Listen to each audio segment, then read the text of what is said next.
Where is it at? She's not gonna be here when it starts. Mike just said. I'm watching a couple. But if Molly's like a minute away, I'll wait to gavel in.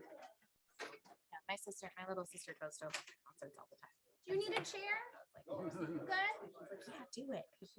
She's like, Oh, you yeah. don't talk to anybody. Anyways. Right. So So I'm gonna do it. love it. So that's why I'm not gonna be here next. This is better than the SAT. I don't know what that was. Yeah. Embarrassing.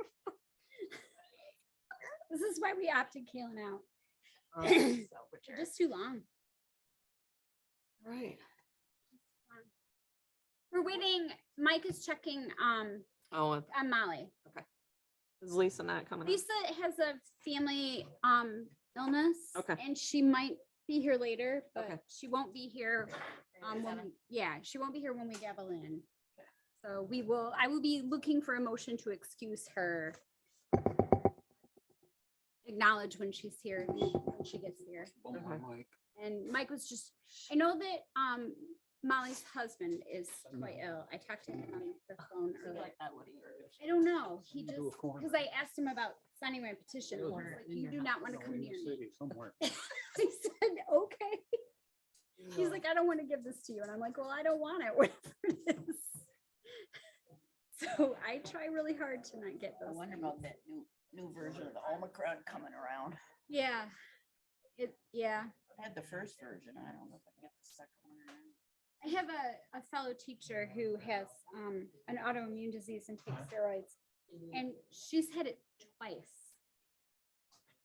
The new COVID. Omicron. Well, she had like the pre and then, Okay. and has been vaccinated 4 times, but she teaches 3rd graders. She teaches in Flint and she teaches 3rd graders. So, I mean, you can't like keep them off of you. Right. Well, I've had it twice. You'd think I'd be immune to something. Well, it doesn't, Apparently not. and you're talking to a person that had chickenpox 5 times. So, To be on Zoom with like all of them. yeah. I had it 5 times between the ages of 5 and 15. 16, I guess. It's just turned 16. Are one of a kind. Pam. And the last 2 times put me in the hospital. It's an ugly, viruses are scary. Yeah, I know. So what did we? Okay, so we're gonna gavel in. I am going to call the regular meeting of the Cedar Springs City Council for Thursday, April 14th, 2022 to order at 7:03. Please rise with me and say the pledge. I pledge allegiance to the flag of the United States of America and to the republic for which it stands, one nation, under God, indivisible, with liberty and justice for all. Roll call. Miss Atchison, Mr. Gross, Here. Miss Hamel, Present. Miss Nixon, Miss Powell, Here. Ms. Race, Here. and Mayor Conley is here. At this time, I would entertain a motion to excuse Ms. Powell, or Ms. Powell is here, Ms. Nixon and Ms. Race, and Ms. Race is here. Ms. Nixon and Ms. Atchison. Like, I'll make that motion. Okay, I'll second that. any discussion? Yes. Would we excuse if we don't know what the reason is? That's up to you. Okay. It's a courtesy. Okay. If we don't excuse them, it doesn't actually, Well, I just was wondering if we would do it just at the next meeting, just when we actually know. It doesn't matter. any other discussion? Mhm. All those in favor signify by saying aye. Aye. All those opposed, say no. Motion carries. Miss Atchison and Miss Nixon are excused. At this time, we will entertain public comments. The council welcomes and encourages the public to speak during the public comment and public hearing portions of the agenda. However, council policy is to hear the public comment, not to act on the public comment at this time. Concerns brought before the council during the public comment portion of the agenda will be referred to the city manager for action. If after communicating with the city manager, no resolution is reached, the concern will be elevated to the mayor and eventually to the council for actions. Those citizens wishing to speak on agenda, or I can say also, even if you're not citizens of the city of Cedar Springs, you're allowed to speak under OMA. Wishing to speak on agenda or non-agenda items will be allowed a maximum of 4 minutes each to address their concerns. This is the only time during the council meeting that citizens are allowed to address the council. If you would like a response, please state your name and address for the record. It's not required. Do I have anyone who'd like to speak at this time? Come on down. Well, it's helpful. Sure he knows better than having me at a mic. I'm Jeff Miller. We bought 40 some acres just north of Cedar Springs. I actually live in Trufant, but we are starting a business there called Poor Michigan Wine Barn. It is a wine bar where we don't make our own wines. We do just wines of Michigan. We're like a remote tasting room for wines. We will have probably at least 14 different wineries at a time with up to 30 different wines on tap at a time for it. We will be open 7 days a week from anywhere from 11 to roughly 10 at night. We want to get involved with the Cedar Springs area. Like I said, we live up in Trufant. We're originally from the Grand Rapids area. We kind of moved up here to slow into retirement, and it's not working well. You know, both my wife and I both have full-time jobs, and we're building this on the side. And, you know, and I just heard there's some talk that people didn't know what was going on up there. So I wanted to come and introduce ourselves. And if anybody has any questions or anything like that, I'll leave some business cards for you. So if anybody wants to get a hold of us, just let us know what we can do to help. Okay, Red Flannel, welcome. Thank you. Yeah, thank you. Thank you very much.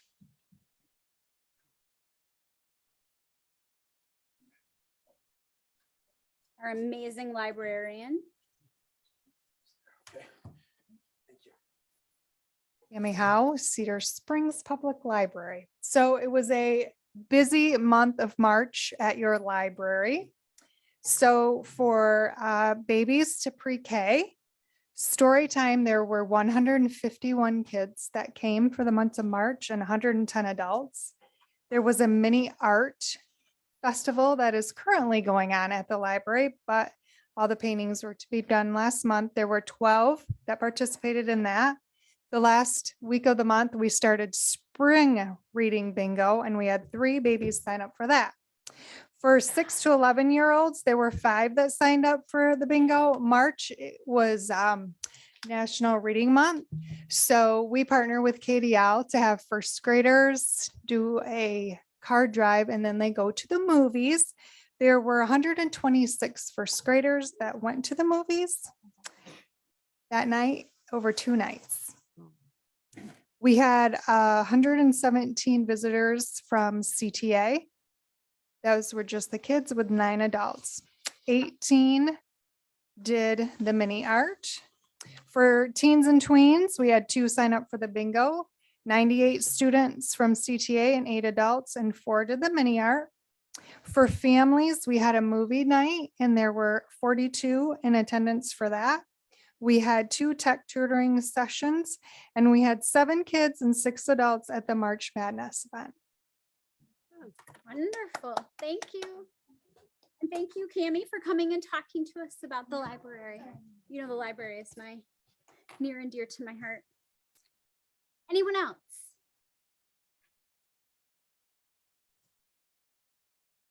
Good evening. Good evening. I'm Dan Spitzbergen. I've been a landlord and a business owner here in Cedar Springs since 96. And I'm coming tonight to express my frustration over this whole R1 multifamily situation. I firmly believe that the council is got a big situation here to deal with. And I would strongly like to have you consider a different theory to the one that you've been told by the city manager.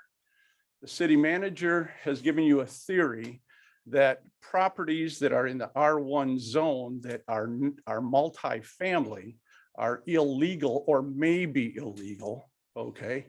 And I would like to propose, and he doesn't seem to have any proof for it. He says he can't confirm it one way or the other. But I would like to propose an alternate theory. And my alternate theory is this, that up until approximately 1982, there were 3 zones in Cedar Springs. There was the residential zone, there was the commercial zone, and there was the industrial zone. And within the residential zone, you were allowed to have multifamily homes. They were residential, as long as they were residential. And come about 1982, there were a couple 4 families that were built in the residential zone. And the city found the need to start designating where multifamily would go. And so after that, they came up with the R1 and the R2 and the R3 and designated those areas of the city where they wanted those types of residential use to be. And I have a list of about 26 properties here that can prove that that is the way it was back before 1982. And I would strongly like this council to consider the fact that these are and always have been pre-existing properties.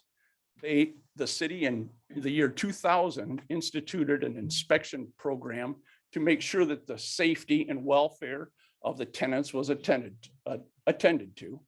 And so these properties have been inspected for 22 years now.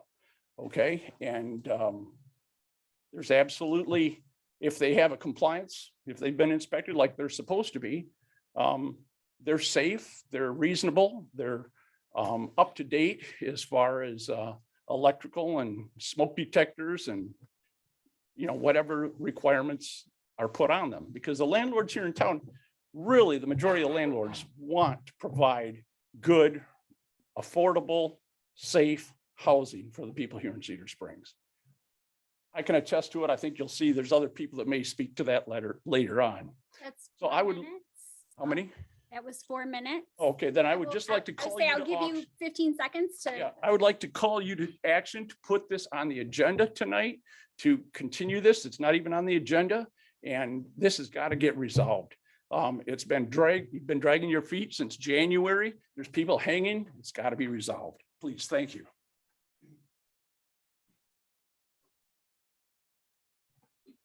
I'm Larry Young. This is my wife Audrey.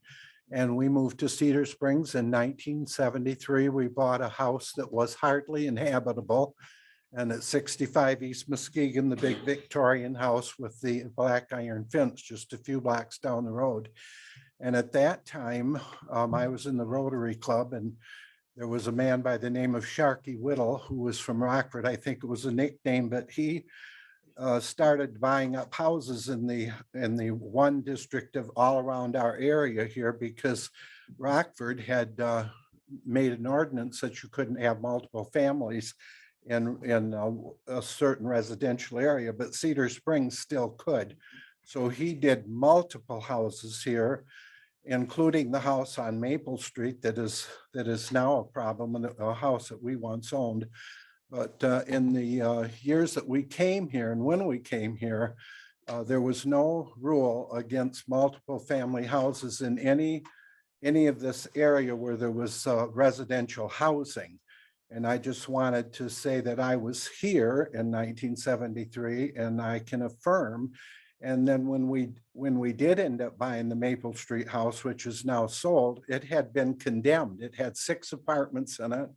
It was in deplorable condition. And we put $100,000 into renovating that house. Everything was brought up electrically and plumbing wise. And it was one of the most desirable places to live in Cedar Springs. And the new owners are making it that again, very highly desirable. We haven't owned it for 4 years, but I just want to encourage you that our places here, in fact, the house we live in, we were just, and I was 26 years old. We didn't know, how many children we'd have or anything. And we wanted to be sure we could make it into apartments if we needed to.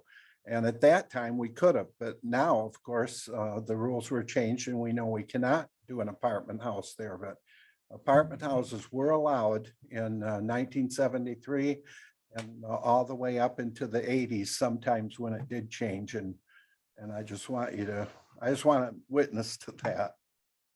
Thank you. Here. I should probably not tell you I was born in 1970.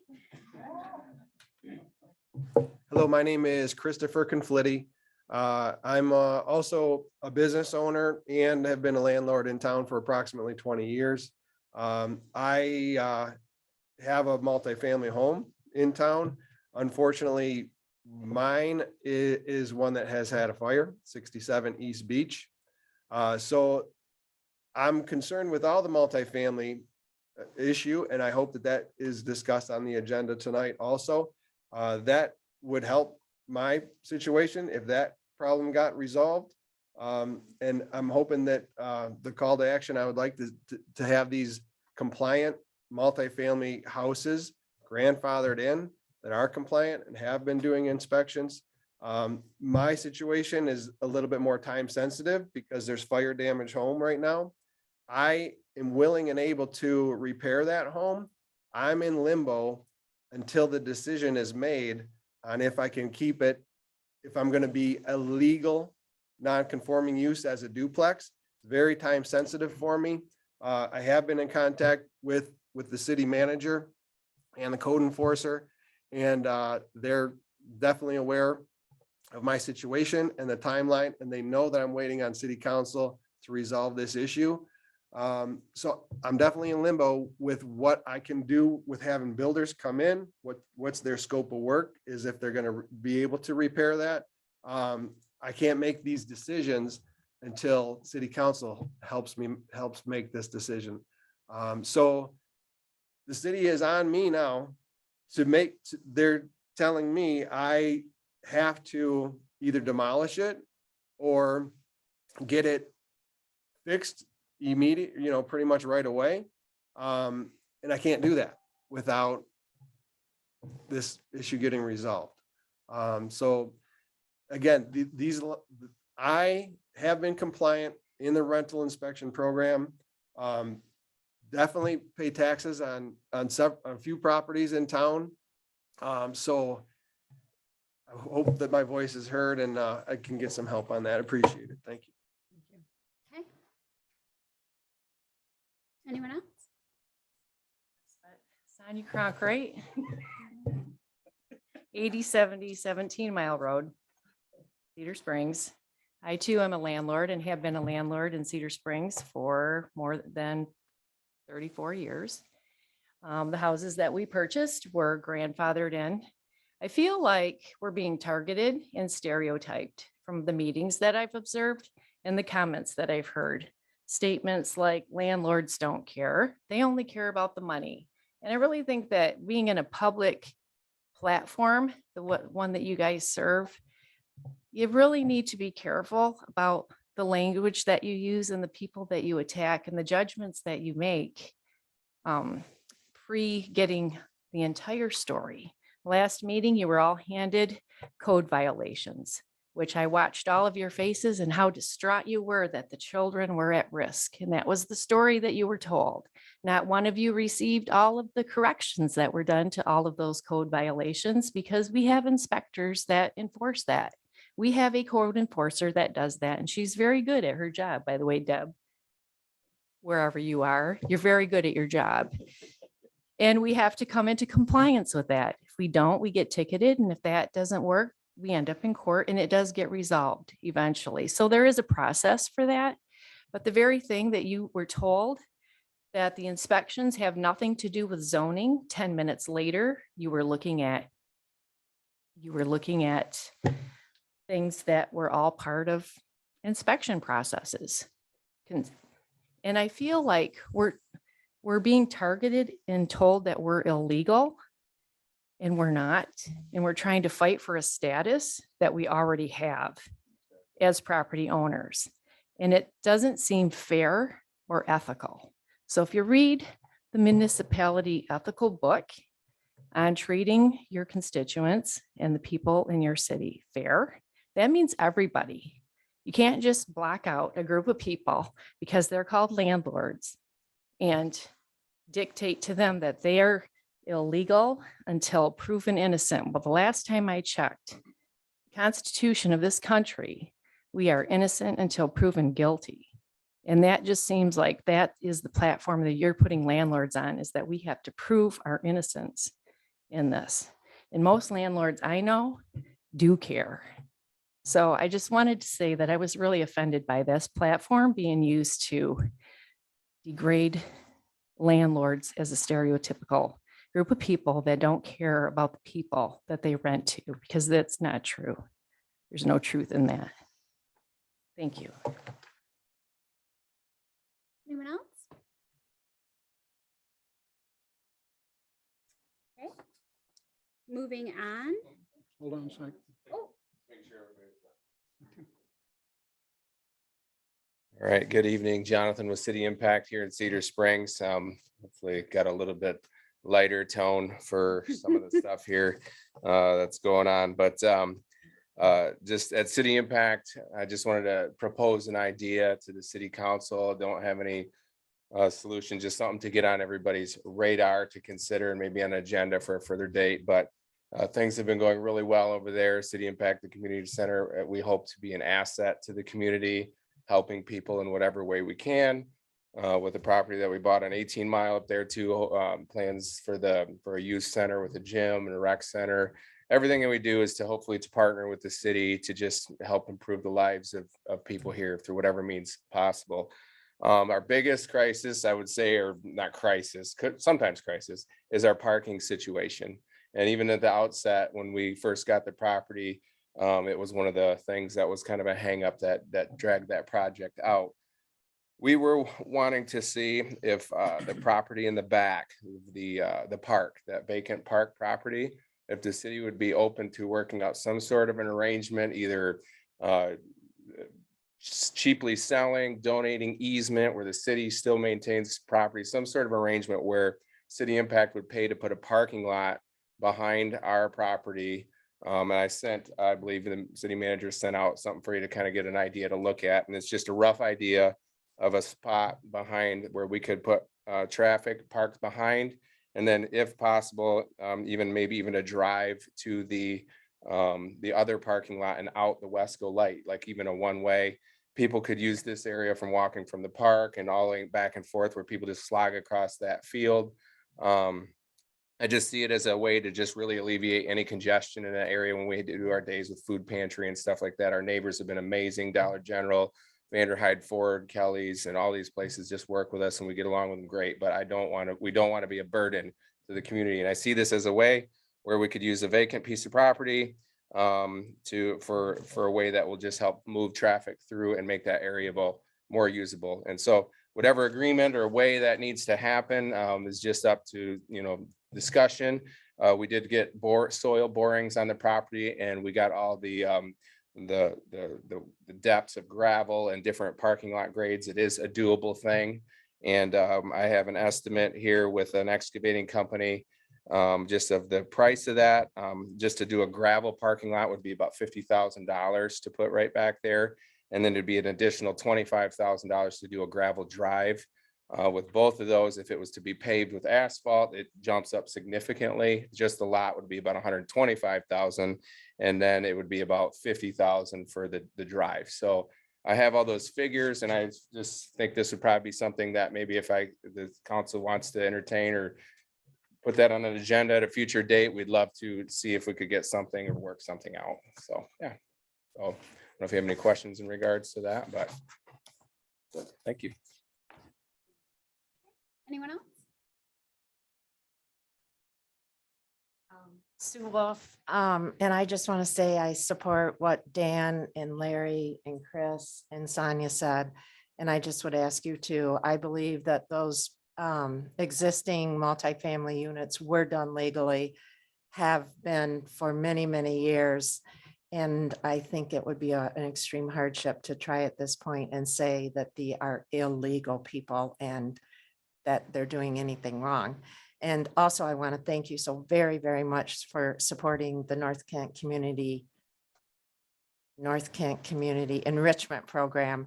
And specifically, Darla, she has been just a savior to us, doing all the books and just all the extra work she's done in the last few weeks to bring things together for for this organization. And I have full confidence that this organization will continue to serve you well as they have in the last 35 years, and that hundreds of young people and old people and your community at large will be greatly served by your participation. So thank you very much.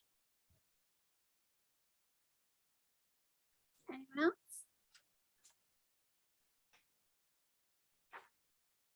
Okay. For sure. Moving on, at this time, I would entertain a motion to adopt the agenda. Mr. Manager, do we have anything to change? Or are we good? Okay. I'll make a motion to adopt the agenda as presented. I'll second that. Okay, any discussion?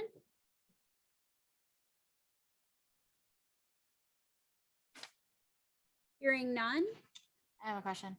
Why isn't the housing issue on the agenda for us to discuss? Sorry, I couldn't hear. Why isn't the housing issue on the agenda for us to discuss? Are we waiting for something in particular, or just we need to discuss it again, or? Simple answer is I've got an extremely complicated job and I just didn't have time to work on it this month. I fully anticipate on resolving the issue at some point, just didn't have it done this.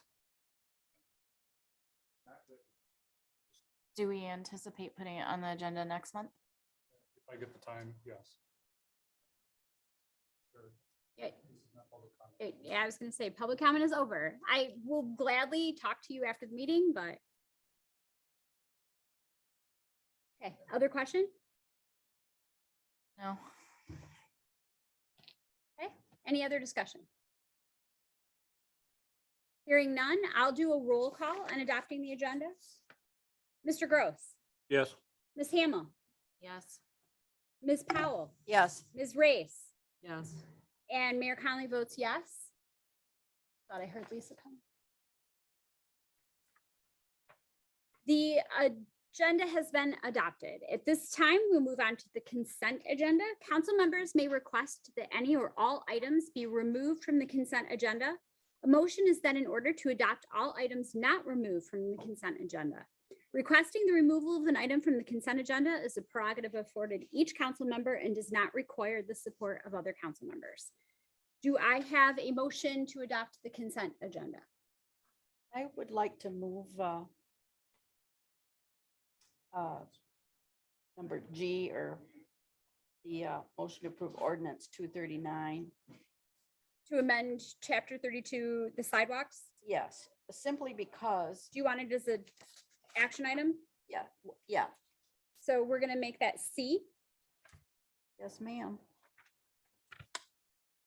Just because I'm not comfortable adopting a You ordinance get to do that. without a real, I'm Absolutely. just not comfortable having an ordinance on the consent agenda. But it's not a big deal, but I think it's important that we Yeah. do it. Have a conversation, Yeah. a public conversation. Absolutely. Not a problem. That was added to action or discussion? It's gonna be action, because if it was on the consent agenda, it would be an action item. And, I mean, am I understanding this correctly? It doesn't have to be, but Oh, because it's the third time we've read it. it's a third reading. Okay. So do you not want it as an action item? I think it's ready to be passed. So I would ask for it to be an action item, but Because it looks like it's an action on the consent agenda. That's why I'm, Yeah, that's what I imagine. that's why I'm saying if we're moving it, it would be action, not discussion. it's council's prerogative whether you guys feel comfortable. Sure. with that. So- It's an ordinance. I feel it really is important enough to have it on So- the action, not on consent. So let me clarify. Okay, Would you like it put as an action item at C, or would you Yes. like it as a discussion item? no action. Okay. So it's action item C. Yes, ma'am. Did you get that, Madam Clerk? All right. Moving on then, anything else from the consent agenda?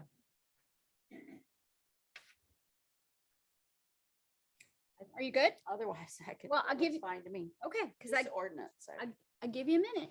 I'm done. Okay. Then I would entertain a motion to adopt the consent agenda with the change of moving item G to action item C. I'll second that. No, she's taking. I think I'm, she's making a I'm motion. entertaining a motion. I'll Are make you the that motion? Yes, thank you. I'll second. Okay. Because there's money involved, I will take a roll call vote. Mr. Gross, Yes. I should say, any discussion, any other discussion?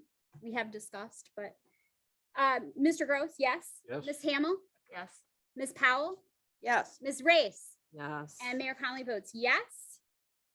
Moving on to the action items. Item A, Cedar Springs Social District Plan. Motion to approve Resolution 2022-08, a resolution approving and recommending Michigan Liquor Control Commission's consideration and approval of certain licensees for social district permits pursuant to Public Act 24 of 2020. Mr. Manager, do you have some Sorry. commentary? This is coming from the DDA, correct? So the recommendation for the modification of this plan is coming from the DDA. I apologize, I'm trying to catch up from my notes. You're fine. So from last year, we're making some minor, or at least the DDA is proposing that we make some minor changes to include at least 17 North Main Street, which is a property that the city has since acquired in that time. This is the property immediately north and adjacent to the Chase Bank parking lot. So I think last year we had some picnic tables out there. We think people might enjoy having a picnic with a beverage. But the bigger, I think, and more important change is that the DDA is recommending that the social district be available every day of the week. And they're recommending from 12 noon until 10 PM of each day. And that, let's see here. Community events that occur within the Heart of Cedar Springs common area may prohibit alcohol use in the commons area during that approved community event hours. So it's So to clarify, if there's a specific group that wants to have a community event that would be alcohol free, they could request that that be alcohol free during the time of their community event. So let's say they were having a kids egg roll or something correct. Specifically though, in the in the social district. yes. But the 12 noon until 10 PM, Monday through Sunday is what they're recommending. Any discussion? Any other questions before I don't think it's a minor change. I think it's a huge change. And I also don't understand what is the liability for our city when somebody walks out of the bar with their glass or whatever they're drinking, adult beverage. What is our liability? Are we liable for it or? Well, I mean, that's a question for the insurance company, but I suspect that the bar I was gonna say, would be more liable if they were to overserve somebody. having been a bartender in college, like that would be my, But, you know, Yes. we had 12 social districts last year. I don't think we had a single problem. Rockford has been doing it now basically every single day for almost 2 years. They haven't had any problems. What time is theirs?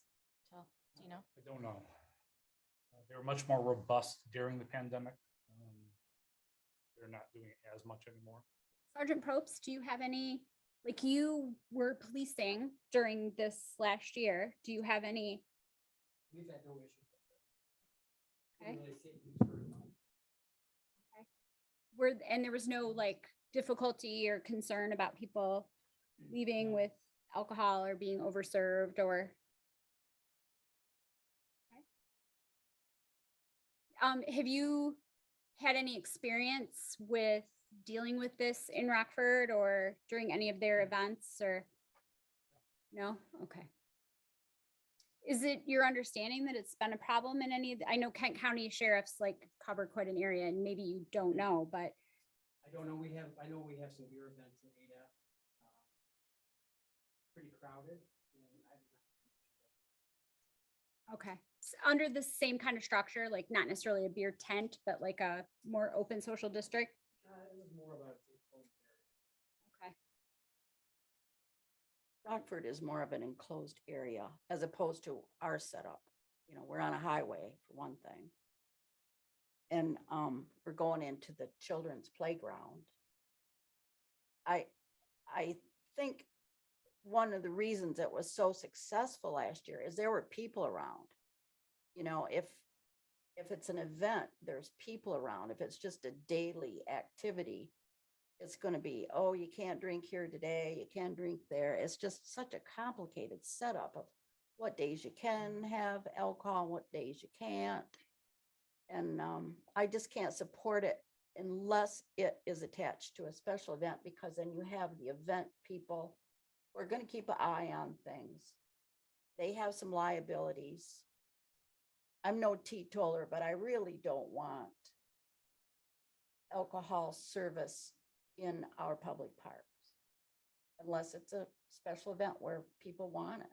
Well, to be clear, we're not serving in the parks. No, but they're consuming in the parks. And there are a lot of folks that bring their own. So it's going to be more of that. But it's their choice too. And I'm just not comfortable with our city providing this area for adult beverages every day, Sunday through Saturday. Yeah, it would be every day. Yeah, it would be. For what it's worth, there is built into this, the opportunity for the city council to hold a hearing of some kind and revoke what you're approving or what you could approve. So say you could approve what the DDA is recommended. We go through a couple events, couple days. You guys don't like what's going on. We could then hold an open hearing, public hearing, and you could modify it at that point. I just don't see much of a benefit for our community to have the adult beverages consumed in our public parks every day. That's where I stand. Okay. Did you, you attended the DDA? Yes. Okay, because you're our go to every meeting. I so appreciate that about you on council. And I did ask the businesses if that's what they wanted. Oh, yeah, that's what we want. So Okay. that's who benefits, the businesses. Okay, just I'm trying to make sure I have a understanding of the picture. That's it. Okay, anybody else? Yes, Mr. Gross. I basically spoke to this when it was first proposed. And my consideration and concerns about the everyday week and the time periods and the necessity to have it during the middle of the day. If the DDA truly does that because they all think that they're going to benefit from it, it's awful hard to argue against it. But driving through town here on a Sunday, and I see very few people as far as businesses that are open.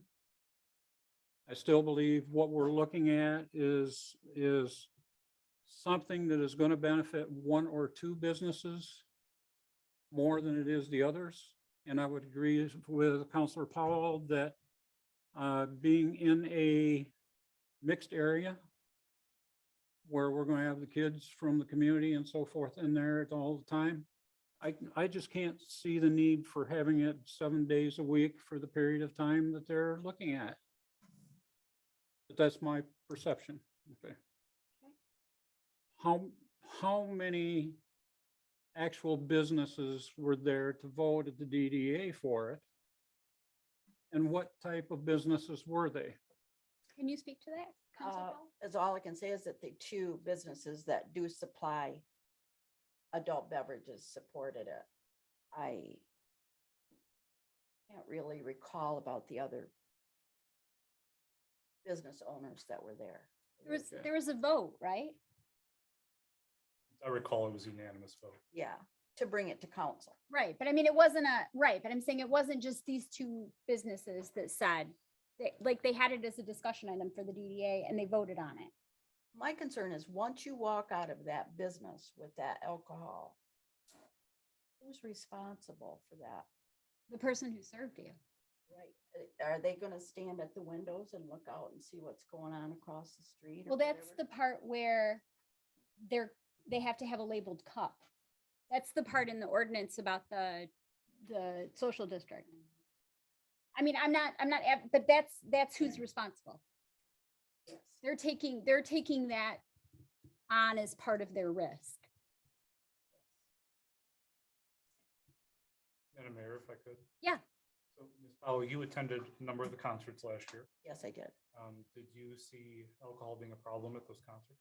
No, but there was large groups of people that if there was a problem, of course, the fire department also was in attendance and had an eye on it. But you know, if you only have like, well, let's say you get 6 or 7 people down there drinking and partying and whatever, who is responsible for this? You know, if they get rowdy and carrying on or get overserved. I just, when you're in a bar, you're supervised. When you're in Rockford, you're supervised in there. But down here, it's like, there's nobody really keeping an eye on that. But I think it's a liability that we don't need. Sergeant Probst, can you speak to the, like the police would respond, correct? Like any park, Right? you know, you go to a park and you have a picnic. And most people bring drinks and coolers they probably shouldn't do. You know, it's not like it's a new thing. Social districts have been going on for quite a few years. I've been down to Rockford. Everything's very clear with signage as to where you can do it. But I see the other side where, you know, Rockford doesn't necessarily have like a park like ours where there's like kids and you know what I mean? Especially if we're looking at adding that playground. Right. But that's not gonna happen this summer. No. Because the social district The has only a time benefit frame, we right? have is, Sorry, the way it's written is it stops the week before Red Flannel Day. That's what I thought. But I think the state just extended this basically permanently. Well, but we would have to vote to, Yes. So the way we've at least set it up is each year comes back you for a vote.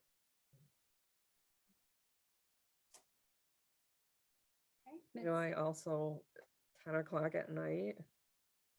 I don't think that's a necessity. I mean, a lot of stuff, you know, when we have concerts in the park, they're done by 9. The time is long. There's a lot. to you think it should be about. 9? I definitely don't think 10. No. It's too late. But I feel like during the week, I mean, you know, we had this kind of a benefit that the road's closed right now, that you don't have to worry about that as much.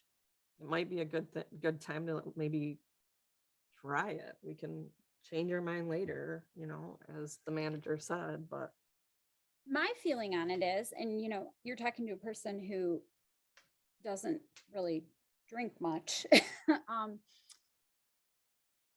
I like the idea that, like you're saying, people have done it forever. mhm, Now we're saying, we're acknowledging that you're doing it. mhm. We're creating a space in which you can do it. And it actually, in my estimation, and I guess I'll ask Sergeant Probst, but it makes it easier to police. If there's no set times and the officers know what times it's going on. Sure. it's much easier for us versus sporadic. Well, and just in general, as opposed to like, you have to look to see if people are sneaking alcohol. And if you just know that from this time to this time, it's allowed, they need to be able to behave like capable I mean, people. We have started this and we haven't had any issues. Was it at noon? But again, it was 1 day a week. It we're was. talking. Yeah, it was 1 day a week. At noon though? The proposal. What was our, right, but what was it previously? At then, at The that point in Wednesdays. time, it wasn't Previously it was now, 5 to 9 on Wednesdays. Exactly. Yeah, feel for the like- concerts. I feel like noon's awfully early. There's no reason you guys couldn't send it back to the DDA, or you could table it and think about it some more and bring it back to you. next week. I personally believe that's what we need to do, not only for Yeah. the fact that there are some concerns that have come up, because we don't have a full board sitting here tonight. Right. It could be 3 people could vote down something that 4 people are for. Yeah. Well, that's, And I think. we have I a think quorum. need We to- have a quorum. We I have. understand that. We vote on things. We don't stop having business. I because we have understand 2 that. people Gone. But I'm just telling you that it could be 3 people could stop something that 4 people would be for. Either way, somebody's going to be a loser. Okay, I just believe it needs to be something that is considered by the entire board rather than a portion of the board. It should be tailored a little bit more, I think. Yeah, don't I think it actually, completely, when you're like- talking about the time frame, I'm actually feel like 10 o'clock is maybe a little early on a Saturday night. Like I mean, having been a bartender, Yeah. I would have been more I guess, inclined but to. I never liked that last call as right before stuff closes. Well, I'm not saying it should be 2, but But I mean, but I guess, I feel like on a Saturday night, 10 or even 11 is okay, especially if you're having a concert, but Let's say, Madam Mayor, you could also take the other bent, which is on a Saturday, Friday night, the bars are doing just fine. Yeah. I think the social districts were created to kind of bring people into town on Tuesdays, Yeah. not Friday and Saturday. I guess I'm thinking of, we have an amphitheater. And if there's people that want to, we are providing concerts on Wednesday nights. But that's not to say that somebody else isn't going to want to do that on a Friday night. And shouldn't they be allowed to have the same services that we would have on our concerts as far as from our businesses? That would be my. but in the business. Well, but they aren't necessarily an event if they've rented the pavilion for their own whatever. It isn't necessarily a public event. Plus, we do have the same issue that Sergeant Probst indicated, which is the more consistency you have, the easier. it Right. is for both Yeah, it businesses should be and- consistent, I think. It's a disaster if it's gonna be some days this time, Yeah. nobody's gonna remember. Maybe, anything. maybe we need to send this back to the DDA. Can I have a straw poll on it? Like, how do you feel? You just would like to see it not at all. Only if it's attached to an event, where that event is more or less responsible for what's going on in those areas. Because if the bar is busy, they're not gonna be looking over there to see if not only they have the special cup, but they also have a 40 ouncer in their backpack or a cooler full of wine, which I've seen at these other social events, but nothing ever bad came from it. But if there's nobody that's directly responsible, say, this is my community event and I got to keep an eye on this and liable. I think you're Yeah. not right about the liability. Yeah. The bar is liable. As soon as it becomes the social district and they're the ones serving, they're liable. They're liable, but how are they supervising? Well, that's not our issue. No? It is our issue because it's painting a picture of the community. Well, we could advocate that, but as far as liability, it's not our liability. They're responsible under the structures of the We social are district. providing our public property for a adult beverage consumption area, otherwise a bar, outdoor bar. Well, they're not serving it out in public. They're walking over Right, with right. one cup. If they bring other things and other things happen and it's just a regular day, That's not covered under the piece of the social district. I mean, that's the specific part of the social district. But still, we're providing that area. So then it's up to the sheriff's department to be covering, or any Yes. police department to be covering for person that's carrying their own in. Yes, just Okay. like it is now. So they go to the car and they take this. Am I cup, right? Well, but they came in and they brought it's this still cup. it's still They their cup. took, wait a minute, Yeah. they took the cup, they took it down, and they're continuing to refill that cup out of their car. It still has that name on there. Well, That's still the bar's problem. That's what they signed off Not on. to put find a point on it, but if Rockford's doing it, are we saying that we're not as good as Rockford? Are we saying our citizens can't control themselves like they do in Rockford? Right, that's. Well, I see this, I'm trying to clarify our arguments here, because if this is about liability and the city being liable, we're just not. I mean, that's the whole point of the social district is it's the people who serve the alcohol. And having been a bartender, it's the people who serve the alcohol that are legally responsible that hold the license. And then beyond that, we're responsible for policing, and we're responsible for policing without a social district. If people are drunk and disorderly, that's still, this doesn't say it's okay to go be drunk and act stupid. Am I right, Sergeant Probst? If I may make a comment to what the city manager said, okay? And first is, because we're recorded, and I want to go down as a disclaimer, I have no problems with Rockford, but I do not want to be considered to be a Rockford North. I am not trying to compete with or be a Rockford. I want to be Cedar Springs. I want to be friendly to the people that come to town. I want to present a good area for them to be at and visit. And I'm just struggling with this one, with the idea that 7 days a week, you got to open up to have alcohol on the street or in the park. Okay, sounds like we need this to go back to the DDA. That's what it's sounding like My to me. struggle isn't the everyday, it's the time. It's too long. I don't even think noon. I think 5 to 9. Yep. That's what I think. I too. just don't think it needs to be all Well, day. I was That gonna would say help like the 6 park to issue 10. because kids, I mean, I'm. Right. So, yeah. I mean, if it's dark out, Yeah. you don't need, you know what I Right. mean? I don't think that's, I mean, it can be dark and light out until 10 o'clock, but Right. very Well, we're- little bit of that time is till 10. You're the ones that decide, not DDA. They can Right. suggest it, Right, recommend it, but we decide those hours correct. if we want to, so. So, Ms. Conley, sorry, Madam Mayor, DDA's made a recommendation. It sounds like this board at least has some ideas of what they want to do. Maybe it's better just to table it. 'Cause I Okay. think if you send it to the DDA, you're asking businesses to input what they've already input on. Sure.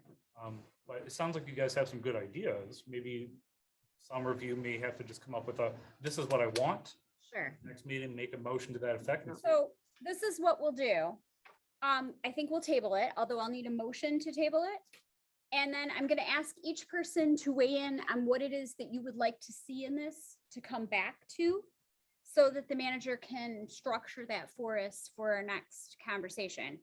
And I am also being cognizant of what Sergeant Probst is saying about the idea of consistency is helpful. Yes. So I do think that is a piece that we want to look at and consider, that if they just know this is what the policy is overarching. Okay, Mr. Gross.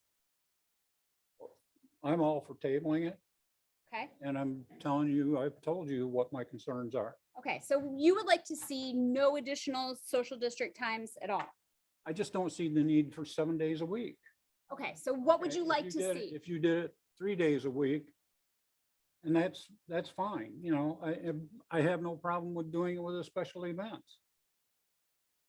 I mean, we seem to bend for Red Flannel Festival every year. Okay.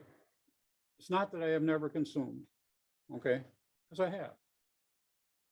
I just don't see the need to consume or having to worry about whether I can consume every day of the week if I want to go to the city or not.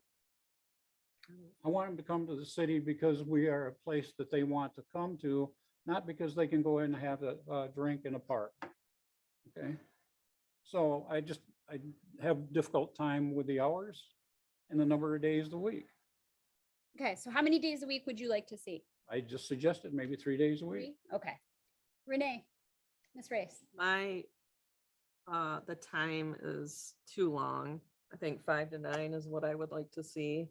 And 7 days a week for, I mean, it just, the liability is not ours. I don't think that, I mean, I've been to other cities to see, it's just normal and it's not, it's normal to have someone walk around with a pop. I don't sit and judge people that don't drink. It's just, you can do it, you know? So I think we already tried it. We've gone through it already and it was great. We had no problems. So that's where I stand. Okay. Ms. Hamel.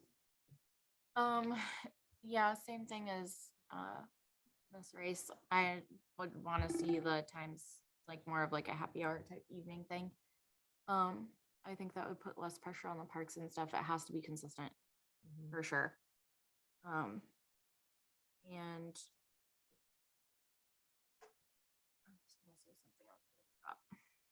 Okay, I can come back to you. Ms. Powell. Okay, I would prefer it was tied in with events, I remember now. but the 5 to 9 is a huge improvement over the all day long. So that's where I stand. We are having a discussion about social districts. And please acknowledge that Ms. Atchison has arrived at 7:55. And thank you.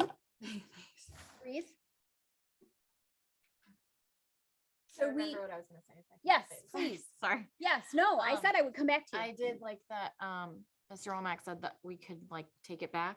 Yeah. So I think that, maybe people would feel better if we stated upfront that this was gonna be a trial thing for like a month and let's see how it goes. Just so that people I are, think a month is really short. I don't know, whatever. I've just pulled that out of nowhere. But a time frame that we say, and then we can discuss it back, because if we start seeing the things that they're talking about, I am with them on that. Well, I just would to want- clarify, the current, and again, we're gonna reframe this, but currently the recommendation or the request from the DDA is until the middle of October, Late September. late September, till just before I thought it was just after Red Flannel Weekend. We want to mix those two. Got it. September 29th. I think Okay, it so was. just before Red Flannel, so it would be just until before Red Flannel Weekend, and there is a option that the city council can repeal it at any time if we feel it's not working. So that's the current time frame. So do you have a different that you would be looking for as we try Yeah, to I craft? want to say upfront that we are gonna discuss it again. Right, Because it gives the people who don't want it a chance to see what is gonna happen and then know for sure that we're gonna talk about it. right. in my head. More Do you know what I'm concern saying? For you to take your little kids down to our Yeah, beautiful and I new agree. I playground. don't want that. I Yeah. think the park is for families and stuff. And I get like picnicking and like just drinking a beer, or a glass of wine. Like I totally get that that's probably what is gonna happen. But I want to see that that's actually what is happening. Okay, Is so what I'm saying. so you would like it to go to like July? You'd like to Sure. go, okay, as Yeah. opposed to September? Yes. Okay, Madam Mayor, With the understanding that if everything's fine, it can go till 'Cause- September.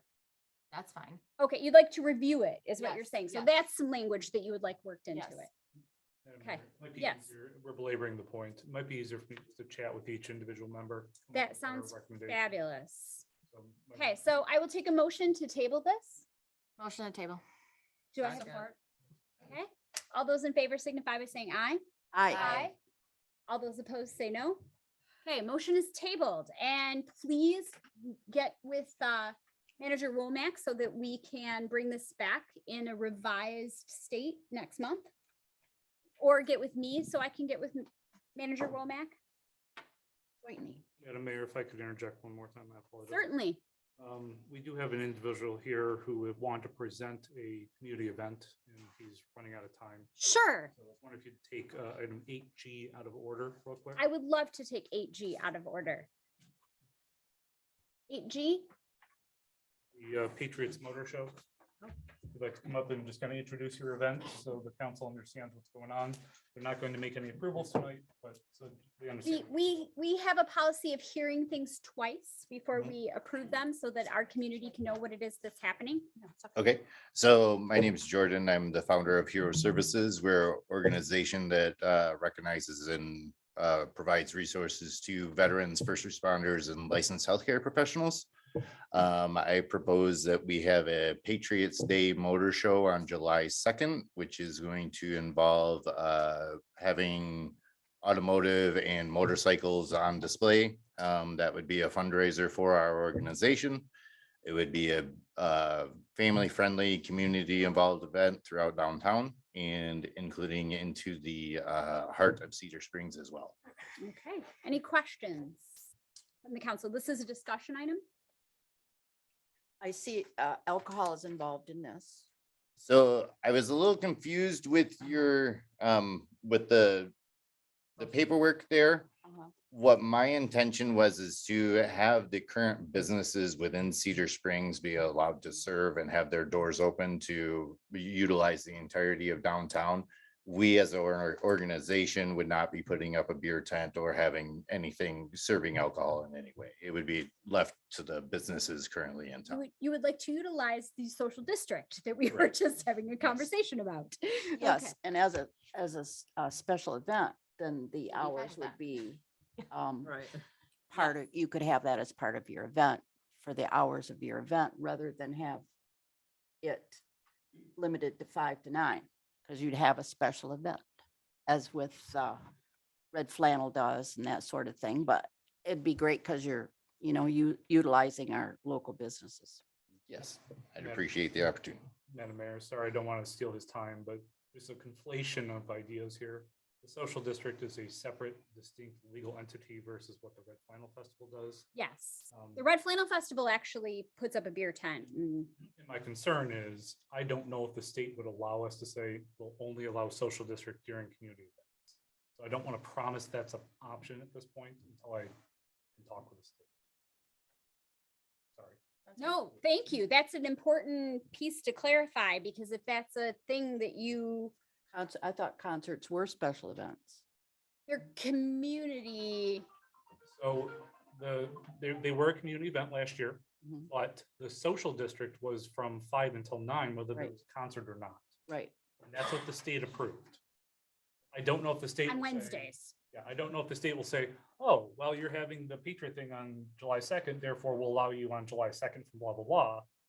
I think we have to give them distinct dates and times, but Mhm. Which again would be part of the reason maybe for expanding it, because then people could put in their community events. That's a really important piece to clarify. Thank you. I Yes. didn't have time to chat with the state about it. No, I appreciate it. Okay, So we are working with this organization to kind of, finalize their plans, and we're hoping to have it brought to you guys next. what week. is the tentative time frame? So the tentative timeframe would be the event would start at approximately, I think in the paperwork, I said about 10 o'clock in the morning. And then at approximately 1 o'clock in the morning is when we would open up the actual automotive show. 1 PM. Afternoon? In the I afternoon. was like, oh, is this like a overnight kind of? Oh, I'm sorry. I missed. I was like, oh, is it special, like in the dark, or there lights? I don't.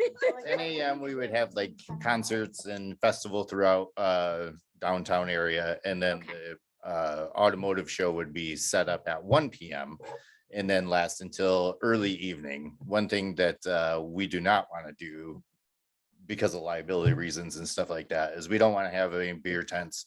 We don't want any rowdiness going on in the middle of the night or whatever.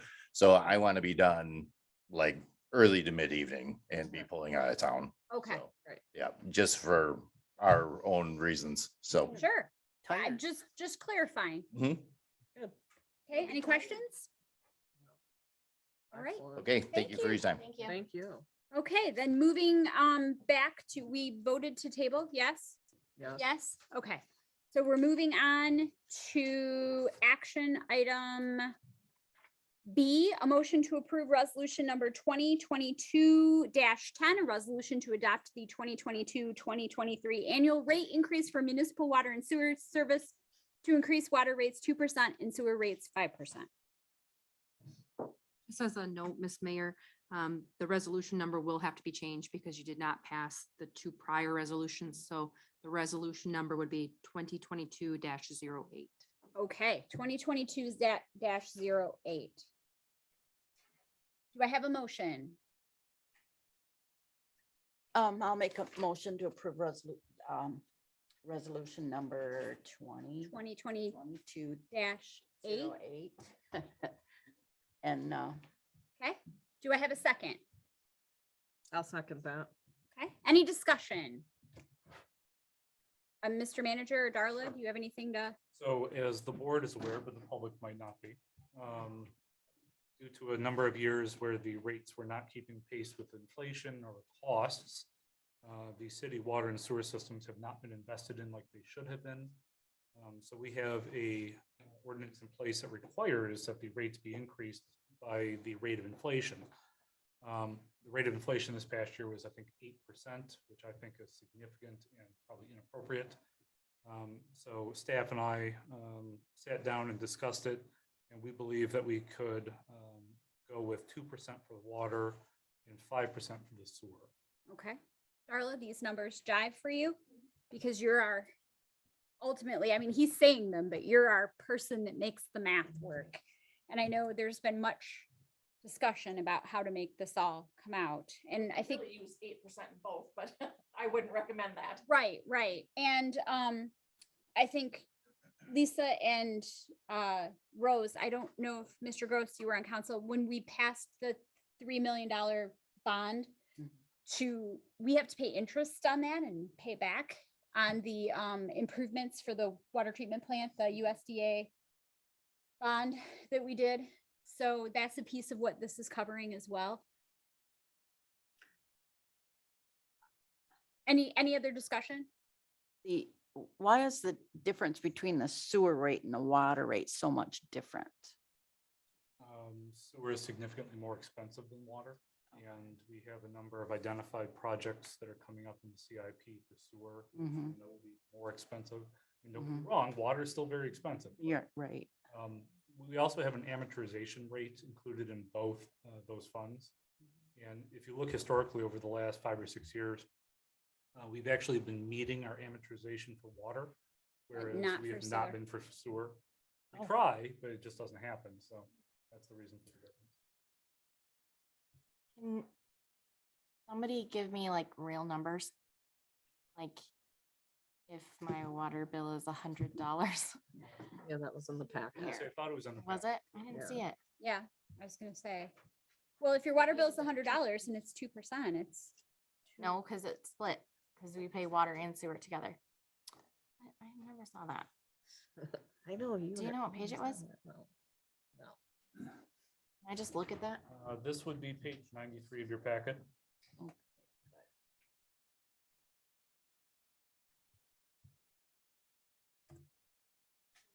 Would you like me to read it out? sure. So if you use 1,000 gallons per month, your rate is going from $45.80 to $47.63. 2,000 would be $58.09 to 60 cents. 3,000 is 70.38 to 73.18. And 5,000 is 94.96 to 98.63. And that is with the proposed 2 and 5%. Will that just be for 1 year or is that going to be for infinity? Yeah, no, this So, is, so we do this every single year. 1 year. Normally it's about 2 for both. Yes. I know we thought it would be 2, but obviously. When we put this out, can we give real numbers as opposed to saying 2 and 5%? Because that sounds real bad, but the numbers actually are okay. We can put it on the back of a water bill. Like, I feel like that is gonna help. Like, this is what you pay now, this is what you're gonna like, it's fine, because water is already a thing. Yep, Carrie does an amazing job with that. she does. She's really fabulous at helping people understand. The bottom like left corner, but yeah, regardless, just putting like a little sample in there, I think would help.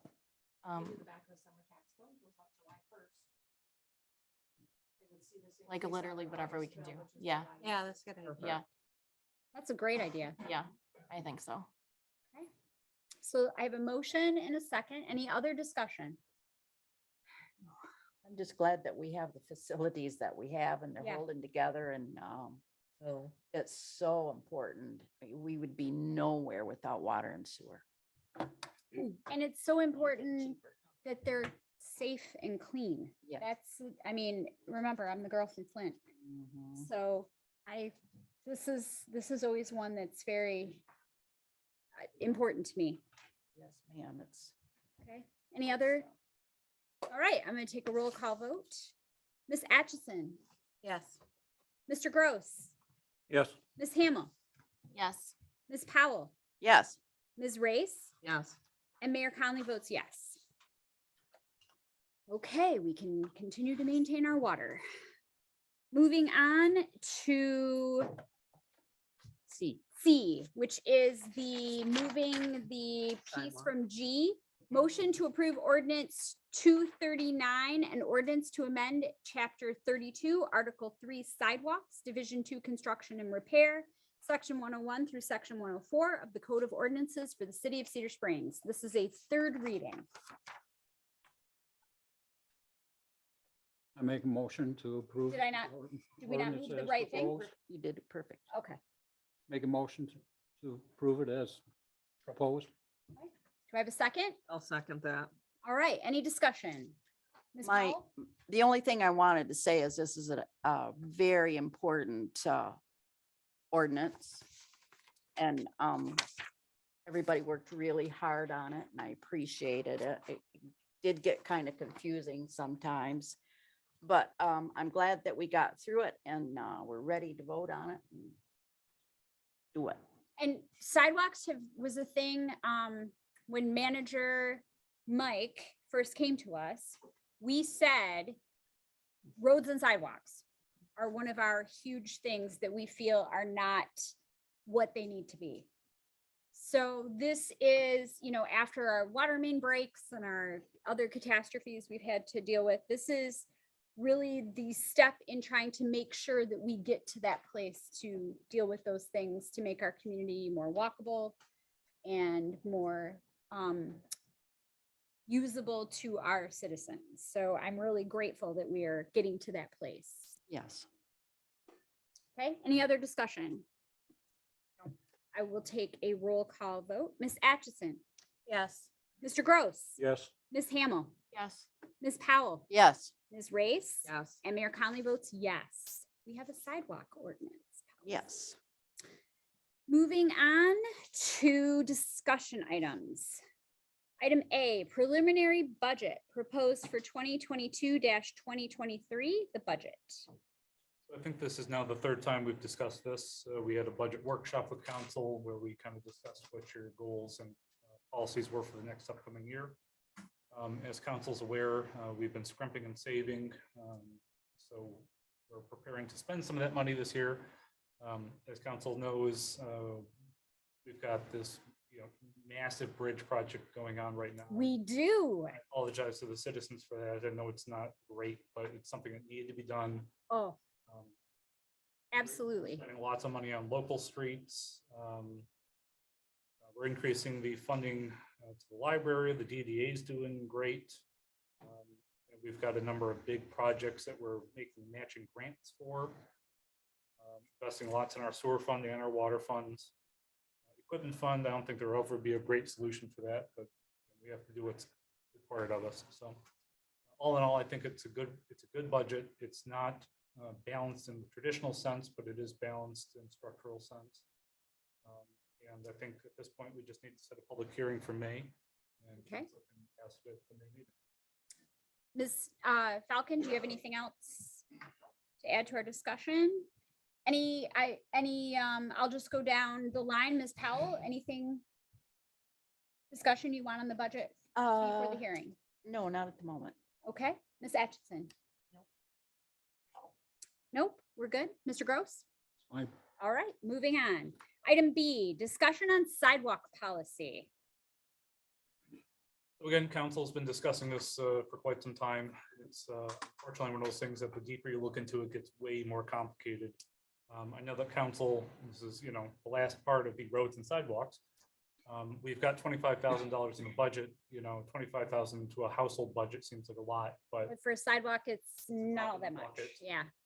so the goal for council, I think, is two-part here. First, we want to offer the citizens a certain amount of matching funds if they want to volunteer to have their sidewalks replaced, Mhm. but also to create a year-to-year fund, which we have not had. I don't even know, there's a place in the budget for it, but it's not been It's- funded in It's time. been some time, like 3 city managers ago. So that's part of what we're talking about here. But, and I hate to be the bad guy and boogeyman on this, we did just, how much, Darla, for the sidewalk grants? A lot of money.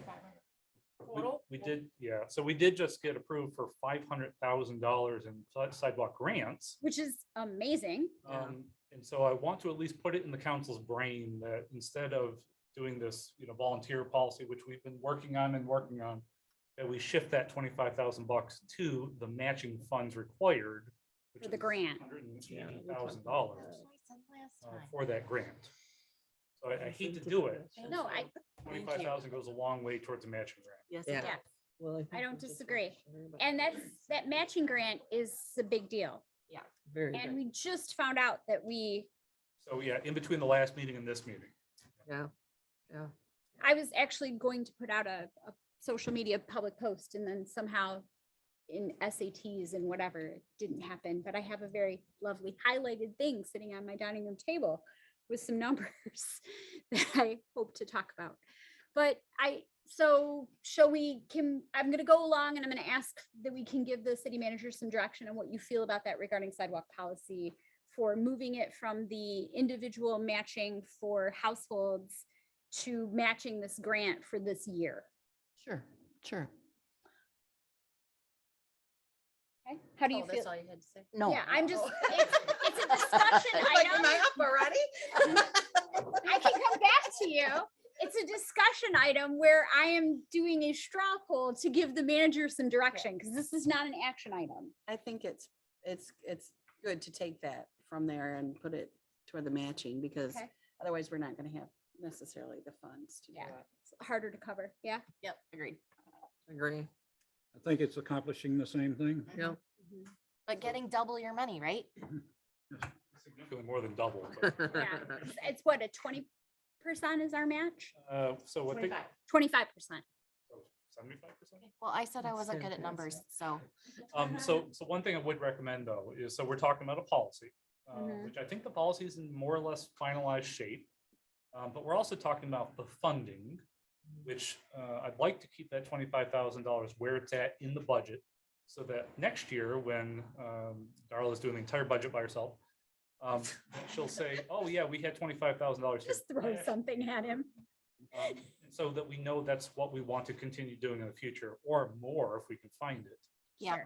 But at some point in the near future, we'll probably come back to you guys and say, hey, we need $178,000 for the matching. We have Sure. 25 in this budget and whatever. So, Absolutely. Perfect. That sounds excellent. Anything else on that discussion? Yes. It's my understanding with this grant that we as a community don't get to decide where we want those sidewalks. It's decided for us. That's not quite the truth. Didn't that happen last time? So the way it kind of works, and Ms. Falcon, correct me if I'm wrong, we present what we'd like to do. Uh-huh, From a top-down looking perspective. uh-huh. But then when we actually get on the ground and do the engineering and, well, you have an embankment here and a road there, whatever. Mhm. Sometimes you got to modify it a little bit. Mm-hmm, Sometimes you make better bang for your buck if you do something different. mm-hmm, So right now, we have proposed Fifth Street from 17 Mile to Pine Street, mm-hmm, entire distance with a pedestrian bridge. mm-hmm. I suspect that will remain the same. Okay. And that's huge, by the way, that Oh, yeah. bridge. Win. And that was actually Ms. Falcon's recommendation. We do it that way. So Mm-hmm, that's our win. Right, one side, right? One side, correct. Yeah. The west side of the The road. west side. But the Second Street option, I think will be a little bit more complicated because we want to run sidewalk all the way up Second Street to the heart of Cedar Springs Park. But we're also proposing a couple of the side streets. And the side streets, I think are what are going to cause problems. So for example, I think it's Church Street, we want to run all the way to Riggle Park. mm-hmm. But in order to do that, we would have to, I think, the portion in front of Northern Lights, the factory that's there. Oh, Mhm. sure. So that concrete's actually in decent shape. It's Yes, only 3 feet wide, yeah. but it's in good shape. And so if we could maybe skip that portion, we might save a significant amount of money. Sure. Which we could then put towards Riddle Park instead. Yes. And then come back to ADA compliant it later when it's. Sure. Yeah, so I mean, these are ground level decisions after, Mhm. but for the most part, the areas that are going to be accomplished are already approved of. And Okay. that's what we had to present for approval. Okay. Yeah, I think I was talking to, I call him Mayor Emeritus, to Jerry about the sidewalks on in front of ours. I think we're 4 feet and the new ones are gonna be 5. So I think 5 is ADA compliant at this point. Yeah, and so, but ours, I mean, our sidewalks are brand new yeah. and beautiful. And so. They that would better be- not rip them up. Let's- Right, that would just be silliness to Yep, and so do we that. did that last time too. We had Mhm. sections where it was only 3 or 4 foot wide, but it was in such good shape, you know, it's not great, but I'd rather replace horrible sidewalk or non. Or no, or non-existent, yeah. That bridge is huge. To have a walking space over the bridge, over the creek. I'm trying to figure out, there's, on the west side, there's 3 places they'd have to cross the creek. So, I mean. not- No. not The way I look at it, you know, you go up north on Fifth, you come to the culvert, which is Cherry Street. Uh-huh. And immediately north of there Mhm, is where the creek kind of does that little, you know, curve there. mhm. I believe that's where they're talking about for the pedestrian bridge. Then there's the Cherry Street, the Cherry Street. There's a creek goes under Cherry. Correct. And then as you go up farther to the south, there's another, I don't know, it's kind of a ditch or a drain or something. I don't know if there'd be, well, I don't know. The engineers have to figure that out, I guess. At least not the way we viewed it, and I walked that entire distance. Yeah. Well, the engineers will tell us. Yeah. Yes, I will. Yes, they will. All right, anything else? Mm. All right, moving on then. Discussion on proposed purchase of city property adjoining 13590 White Creek Avenue. And there is a map.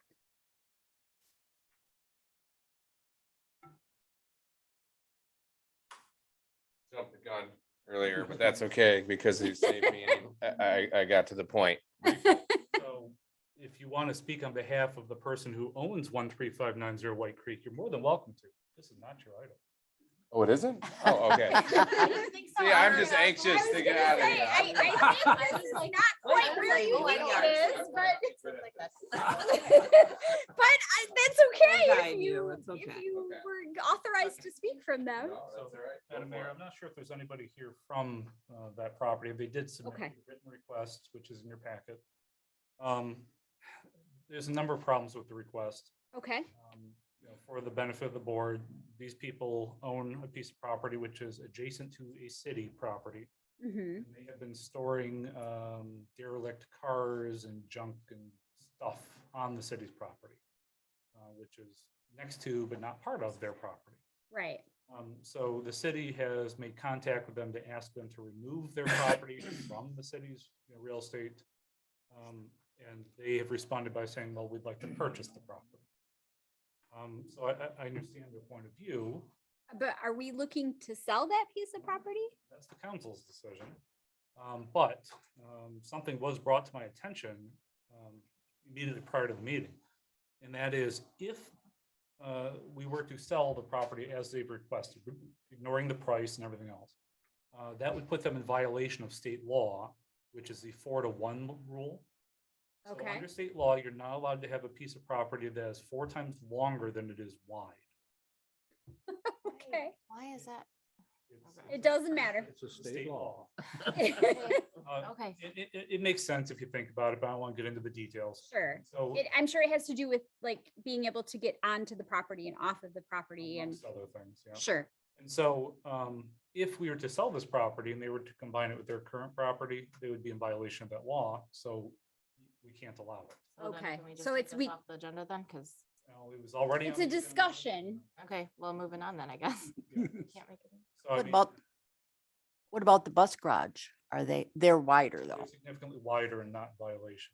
All right, Now, there's a separate issue there and I'm working on it, but. all right. Well, this is disappointing because I had some good opinions on this one, but Well, move on. but so it's not an option to sell it and they just will need to remove their property from Yeah, I the mean, city property. theoretically, just based on, you know, rough measurements, we could sell them approximately 25 of the 100 feet that they were asking for. And they'd still be in compliance, but That's not they worth have their stuff at least 80 feet onto the city's property.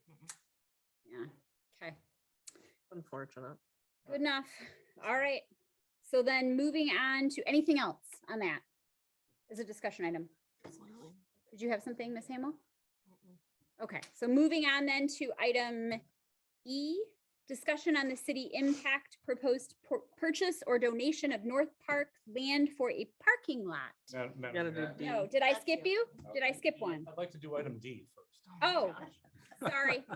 Discussion on an ordinance to amend chapter 32, article Section 30, sorry, I skipped over D. 3269 uses C through E, subpart B, churches of the Code of Ordinances for the City of Cedar Springs, first reading. Yes, so we had a church who approached the city and wanted to use a piece of property. And unfortunately, again, the city's ordinances did not allow them as they were currently written. So I've rewritten this ordinance, which I think would allow that use and I think is also better in line with federal and state law. Yeah, I was gonna say, having looked at that with Planning Commission, that seemed burdensome for, So the only problem is the way the zoning rules work, you have to wait until it's recommended to you by the planning commission, and they can't recommend it until public hearing, which will be at their next meeting, and then you'll get it 2 days later. So okay. So, but we're having a discussion item, so then we've already seen it once. So any questions about this? Or just in a nutshell, our previous ordinances for churches required a very large piece of property and a very large amount of parking in order to be a church, not necessarily dependent upon the square footage of the church or dependent upon the number of congregants or, you know, to that effect. And we did not apply the same rules to a community building, which kind of puts us out of compliance. So like if a church decides to say, okay, we're a community building, not a church, well, now they don't have to meet that threshold. So we're putting kind of this is the state and federal law piece, we're putting an undue burden on something because it's a church. And so we're trying to fix that to make it not so much that way. So that's but Planning Commission, who does all the heavy lifting, will be coming to us with the specifics of that. Any questions? All right, then moving on to that would be you. Item E, discussion on the city impact proposed purchase or donation of North Park land for a parking lot. Yes, and you already heard my spiel, so I guess it would just be up to just discussion of what that might look like, what would be the best, maybe your concerns or yeah, I just think for us, it really significantly alleviate our traffic or our parking issues and some of the services that we offer, the food pantry that we do on Thursdays and just shuttling people through there in and out, whether it was just the lot and we went in and out through our parking lot, or there was an option to go out through the Wesco through that place there. I think it could be a Mr. Manager, do you have any? So there are a number of issues that might occur if council were to consider this, although it's more doable than the other property. Now, the 4-to-1 rule would also possibly attach to this as well. I don't know the exact footage that we could sell or donate, but it would not be the entire length of the park. Are we allowed to donate? Well, so I mean, there's another problem is generally speaking, cities should not donate property to anybody.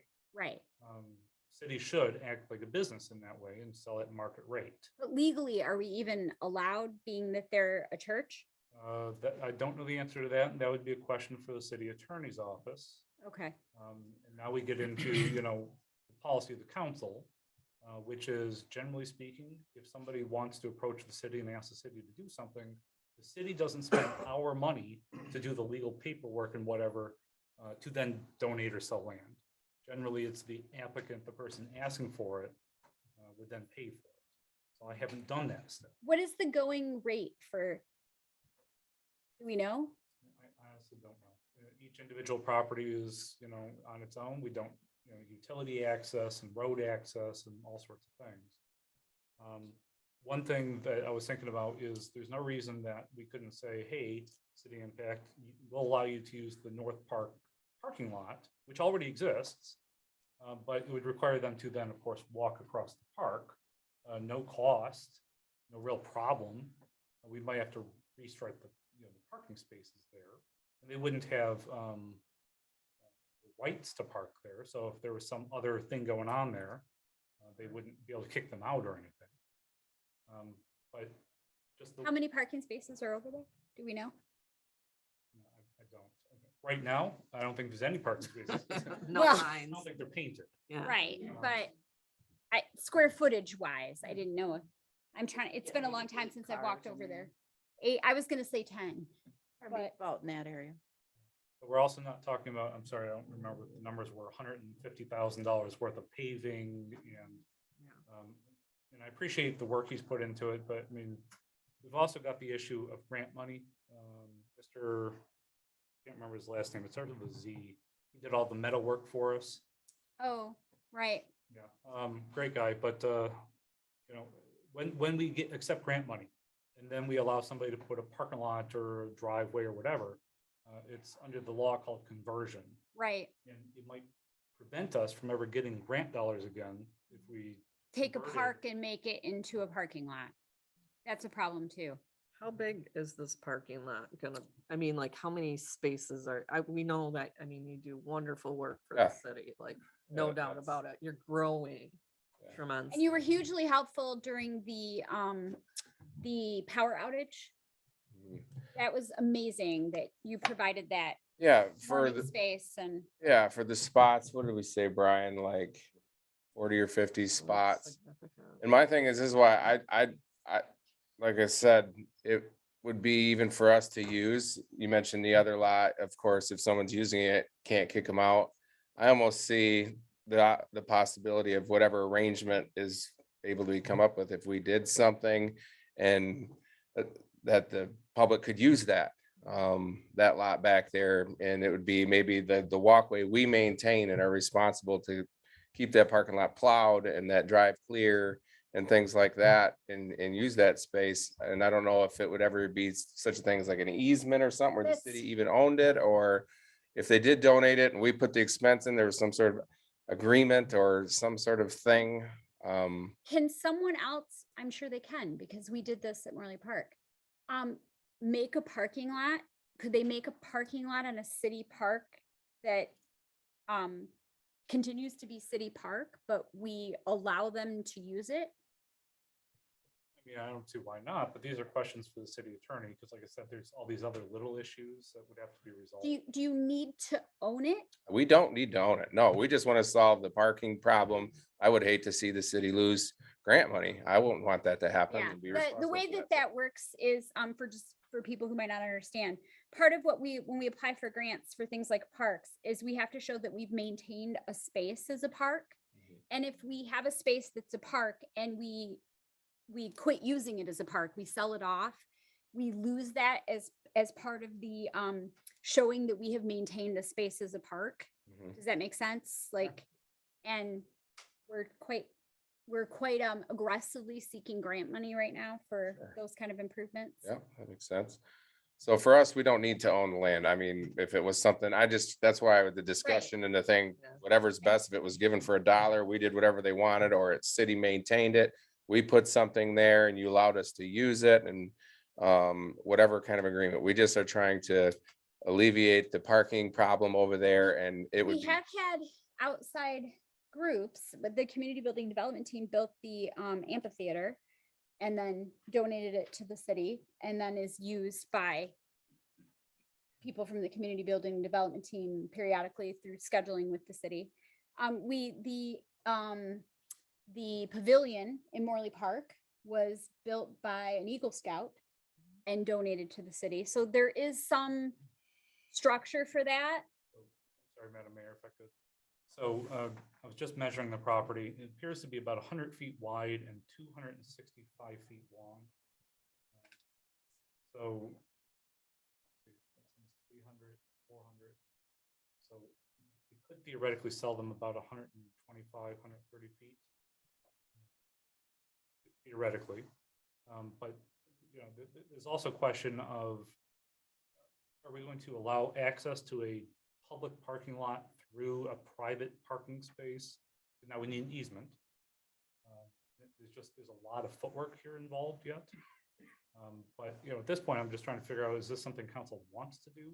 Well, I'm certainly not opposed to having additional parking there. I mean, The I don't drive know- is not, it's not mandatory. That was just a thought. And in a perfect world, I'm just aiming high. Right. And if it's just whatever we get back there, something we can make it go in and out through our lot. That's fine. Anything's better than nothing. So. What's going on behind the premier decorating place there. I see a huge amount of land and it seems to be outlined on the agenda here. Behind, used to be Probst. Yeah, I spoke with the owners there and they're not opposed to us doing some sort of agreement as well of putting a lot back behind there. We just figured the first and best thing would be have something attached to our actual parking lot. But they also, because they have a very small parking lot, I approached them with an idea of maybe doing something to work together to put a lot back there where at certain times we could use it. So that is an option. We're just trying to be creative. So, Certainly. yeah. Okay. Do you have a question, Ms. Ashton? Okay. Anything else over here? I think we have a lot more looking and discussing and thinking to do, Yeah. but I appreciate you. Yeah, so that is enough for you guys to, Oh, yes. I'm aware of the fact that you have property just outside of the city. What is the long range for the movement to that location? well, ideally, that is looking down the road. We're just foreseeing growth and this parking scenario and all that and what we plan and would like to put over there solves all these problems. But it's about $3 million, $2.83 million to put the kind of building we want to put there with a parking lot and all that stuff. And I had some brief conversations with the city manager about their annexing or different things to get access to water and sewer. Those are all things that, we'll discuss down the road, but I'm not, wouldn't be surprised if some miraculous provision came and we had the money shortly to do the whole thing and somebody wanted to step in. But other than that, we're just saving money. The land is paid for. And I'm thinking we'll probably need $600,000 down to start launching a project like that. And so we're just saving money. And I would imagine, I would love to see something happen in there within a few years. 2 or 3 years, something there. We don't have any debt and we don't really want to take on too much and stuff. We're just a little place. So, but yeah, so when that would be done, we're going to design that and build that with, of course, the parking to solve that problems and any activities that are going on currently that are the big needs there. A lot of that will be over there, but we still plan on keeping this building, but big events that would be parking problems would be over there. So, Okay.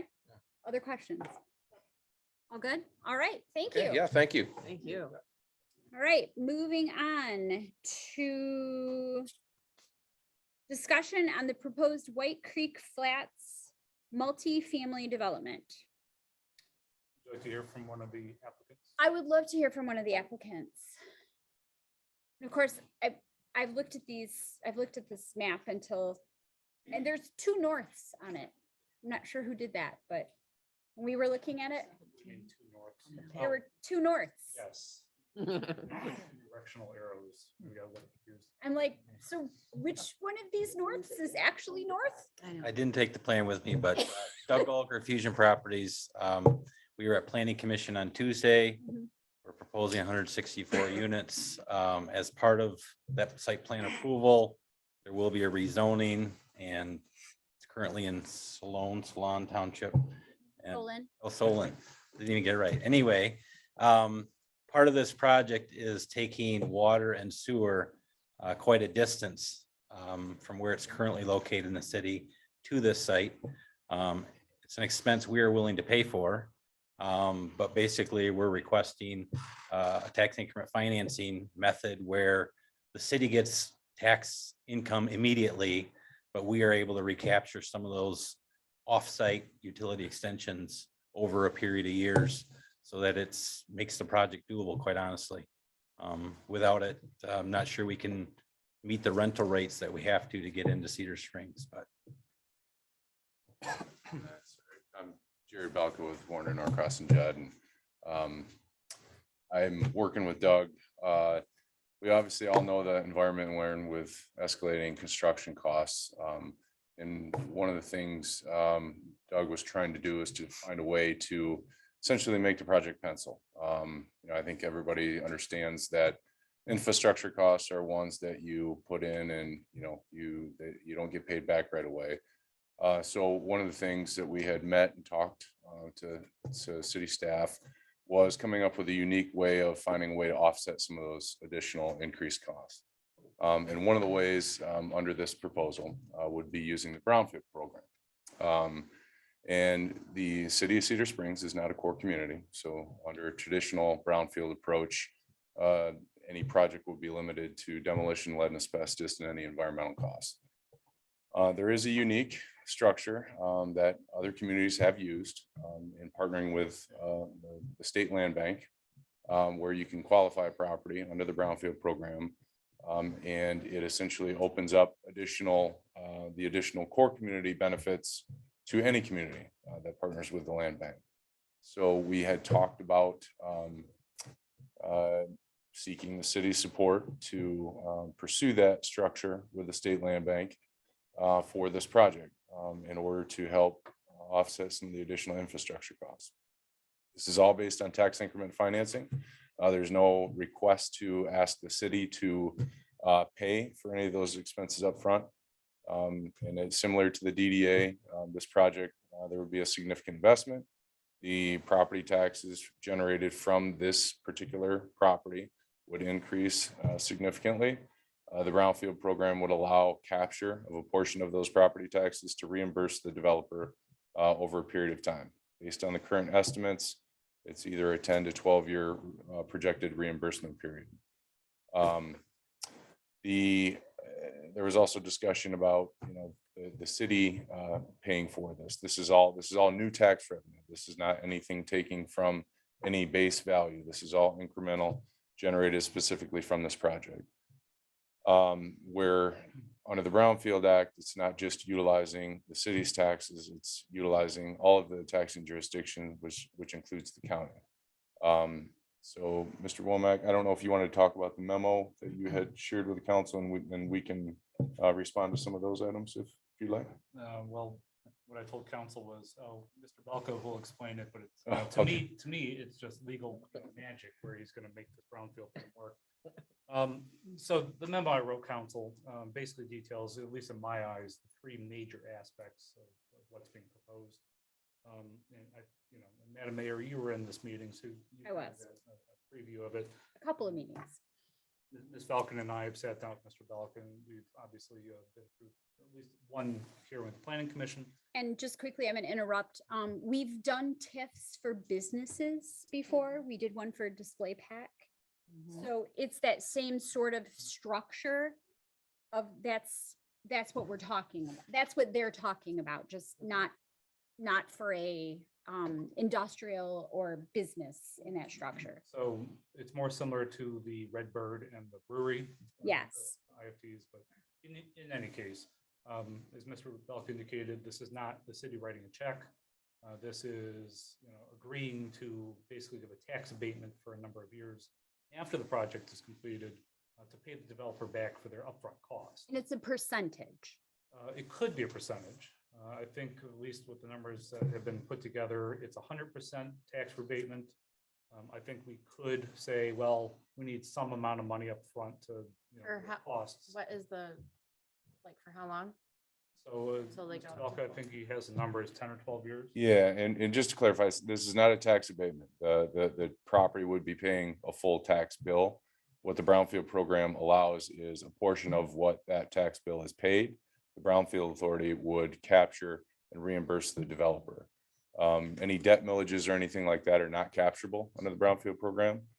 So all of that would be flow right through to service any debt. The current projected reimbursement period is about 10 years, 10 to 12 years, depending on the final taxable value.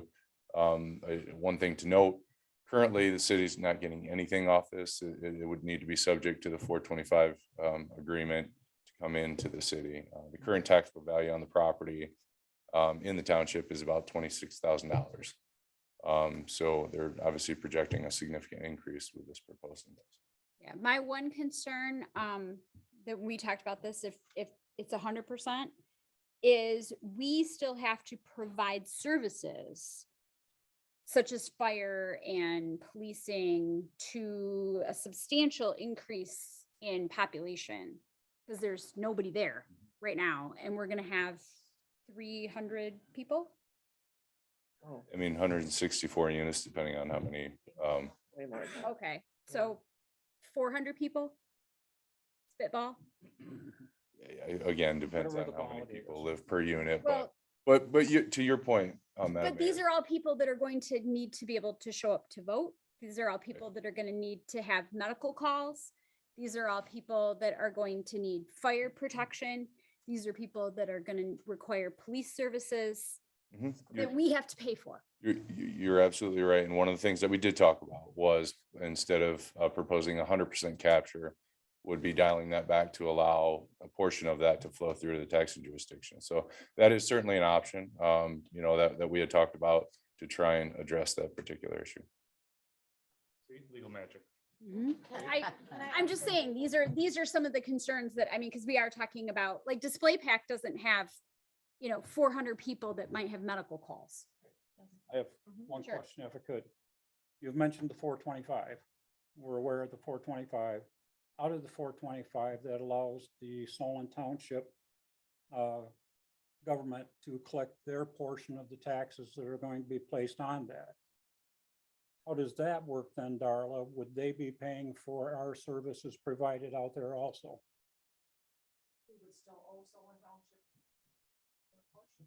Their portion. So we're now losing whatever percentile on the taxes that we would have received, Well, plus what we have to pay them. So I'm just saying, there's something in here where we have a double indemnity and saying that we're getting stuck twice in a sorts. And that was the only thing I wanted to mention was because they are, and I'm not proposing that they're gonna say, geez, Cedar, go ahead and just take it all, because it's probably not gonna happen. But, so if you're recapturing, they're still capturing a portion, just what are we collecting on this? Yeah, and I'm not as familiar with that agreement. That did come up.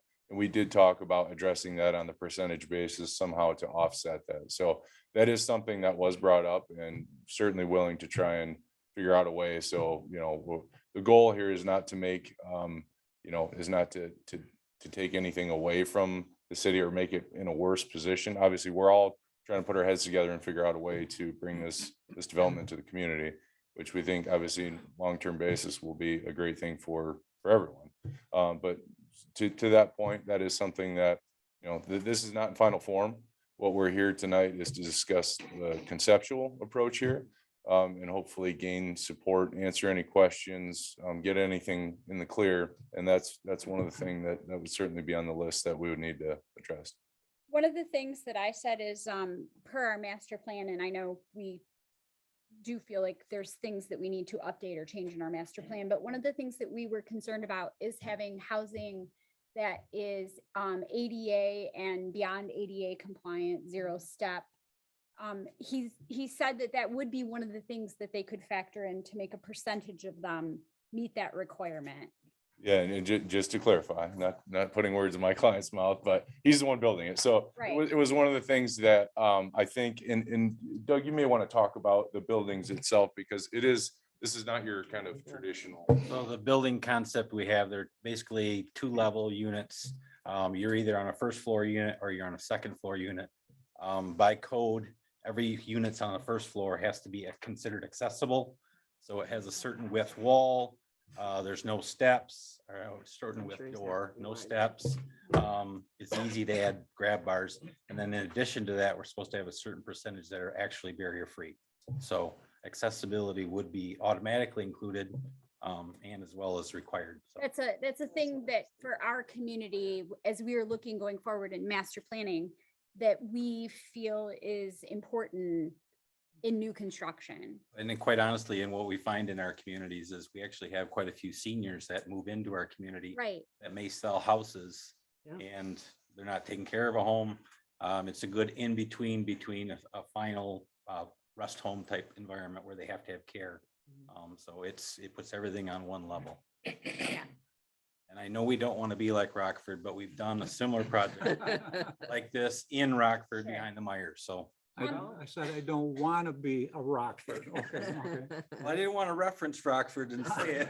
So, But just to know that that is part of the conversation that I had with them in the meeting that I was in. Yeah, We and need- Madam Mayor, thank you for that. And that's why I wanted to hand the mic to him. He's the guy that builds stuff, so he could speak far better to that than I could. Yeah, and you were not at our meeting that we, Yeah. so. So Other questions?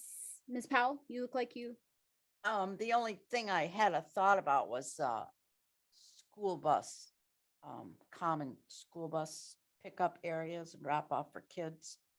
Really wouldn't want to see them having to go out to White Creek and, or, Solon Road.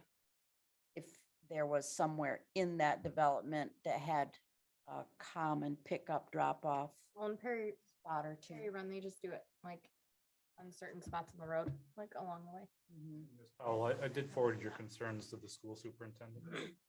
But I think that's probably a school decision.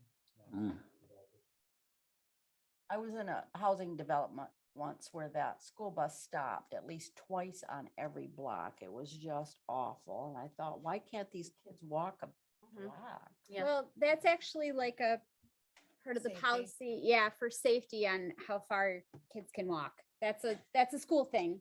Unbelievable. It's sure was a waste of fuel to have that bus Well. start and stop. I, as the mom of a kid who gets curb to curb for We're into special ed. design, folks. We're into So, design. well, and again, but it's actually like not their bailiwick, is Okay. what I'm trying to say. It's under the policies of busing and like there's actual like laws Okay. about what that Madam is. Mayor, if I could help move this along, as much as we like Mr. Belka to stand there all day. So we are really talking about three things. There is a water line that has to go across Solon Pine Street. There's a sewer line that has to go kind of across Cherry Street. And there is a road, which I think, in my opinion, we need more information on. So I think what the developer is looking for today is whether the council is in support of this project, kind of as a broad brush stroke. So we can kind of work out the final details and whether there's any major concerns about those three items. The road is, do we know this, who this belongs to? So that's part of my issue with it, is my understanding is this is coming off White Creek Avenue. Which is a county road? Commission has indicated that they feel that that's their road. I haven't heard any input from Kent County Road. And frankly, and they could speak to this, at least my understanding was if it's a private road, they're not requesting the city pay for it. But if it's put to public specs, they are asking that the city pay for it. Well, and then from the city's perspective, if the county's calling the shots, whether it's public or not, does the city want to pay for what the county's going to require? Now, I'll skip ahead for Mr. Belk because I know he's going to say this. We will be capturing part of the county's money as part of this project.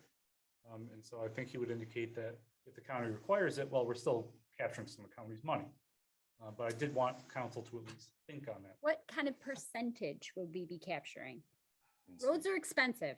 I know he's an attorney because he already thought my follow-up comment. So And he's wrong.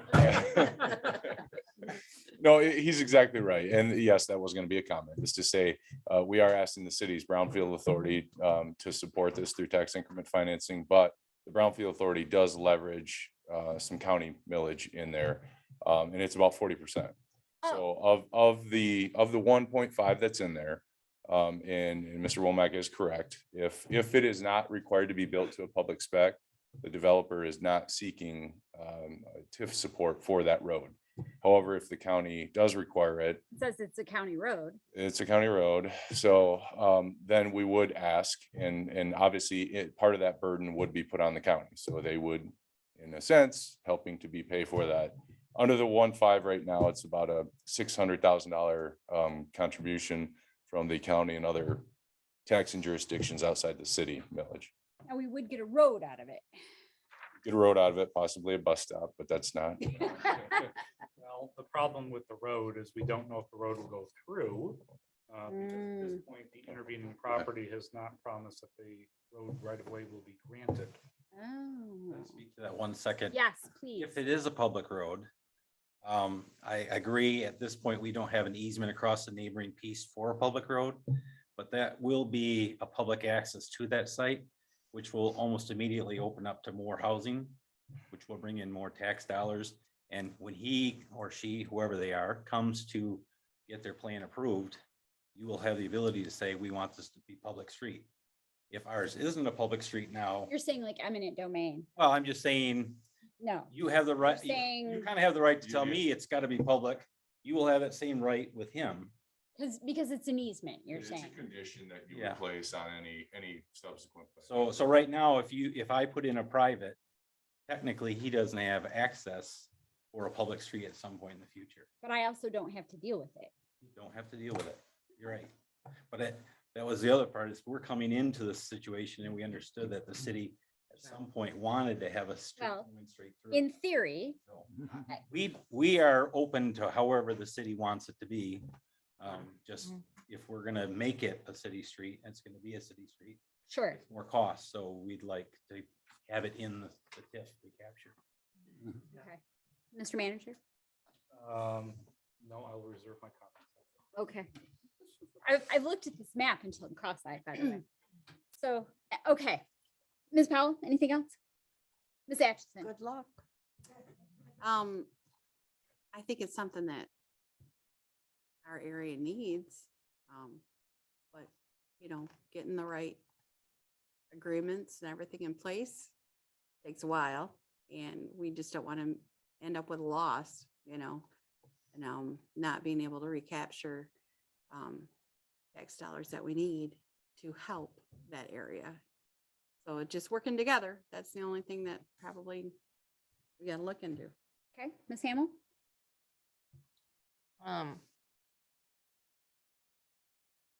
Yeah, I don't have any further. I mean, I just want more details, I guess, on all the little things, but that seems fine.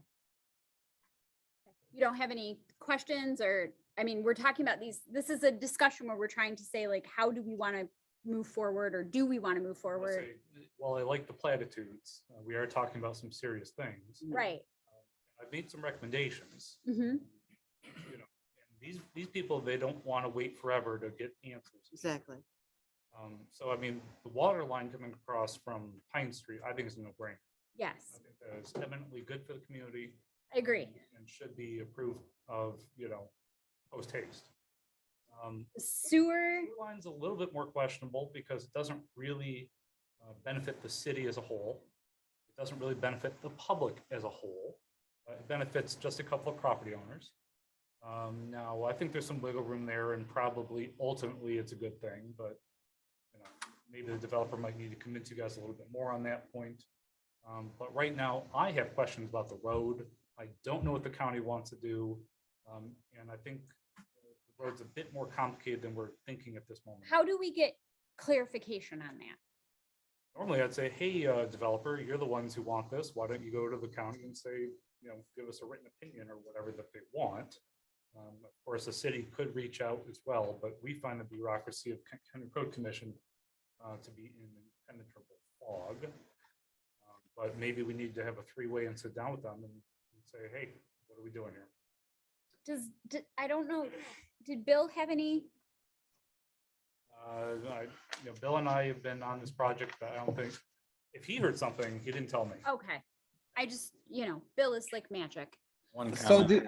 if I may, Yes, Uh, please, Mr. the only thing I want to throw out there is if this road was built to public specs, I am sure the county is gonna take the Act 51 money for it. But I am also sure that the county would maintain it Oh. at that point. So it's kind of a win-lose on that part of it.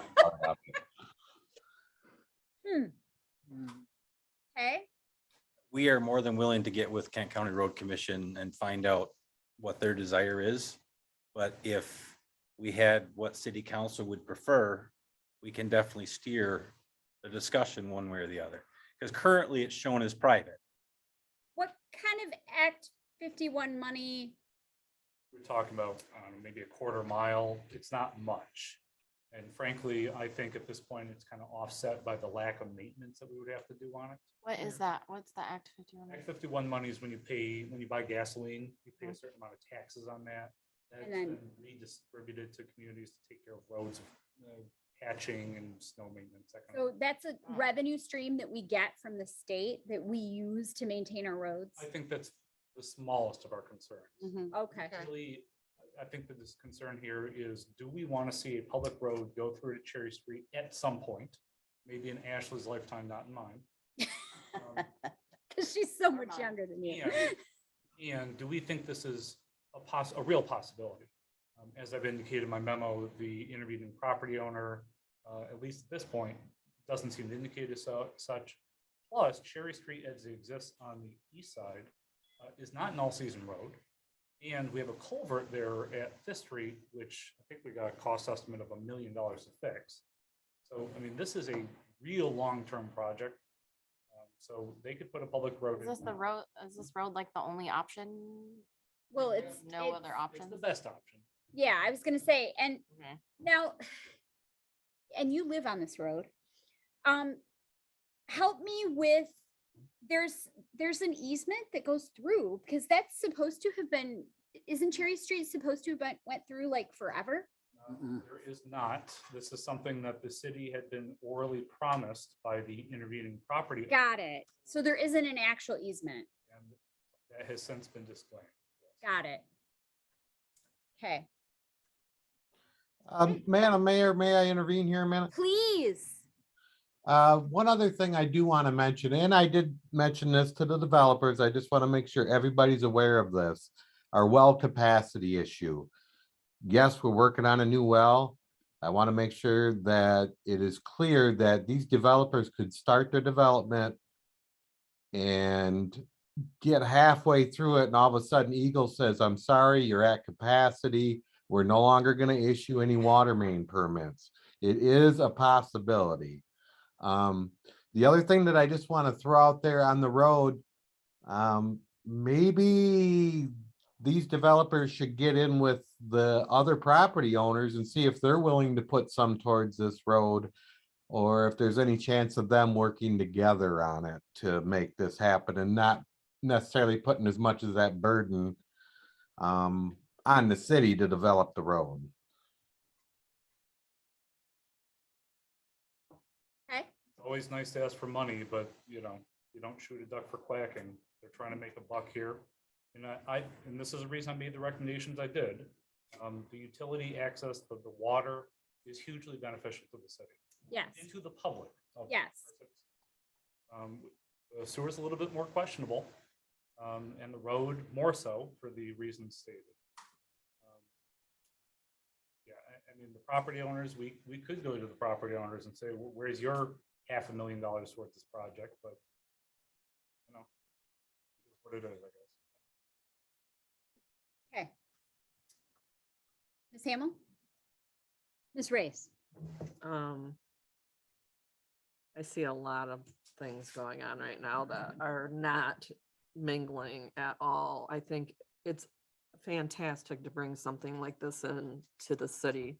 Our city is so small, though. Asking for more tax, we just signed a huge bond for our school. We're already exploding.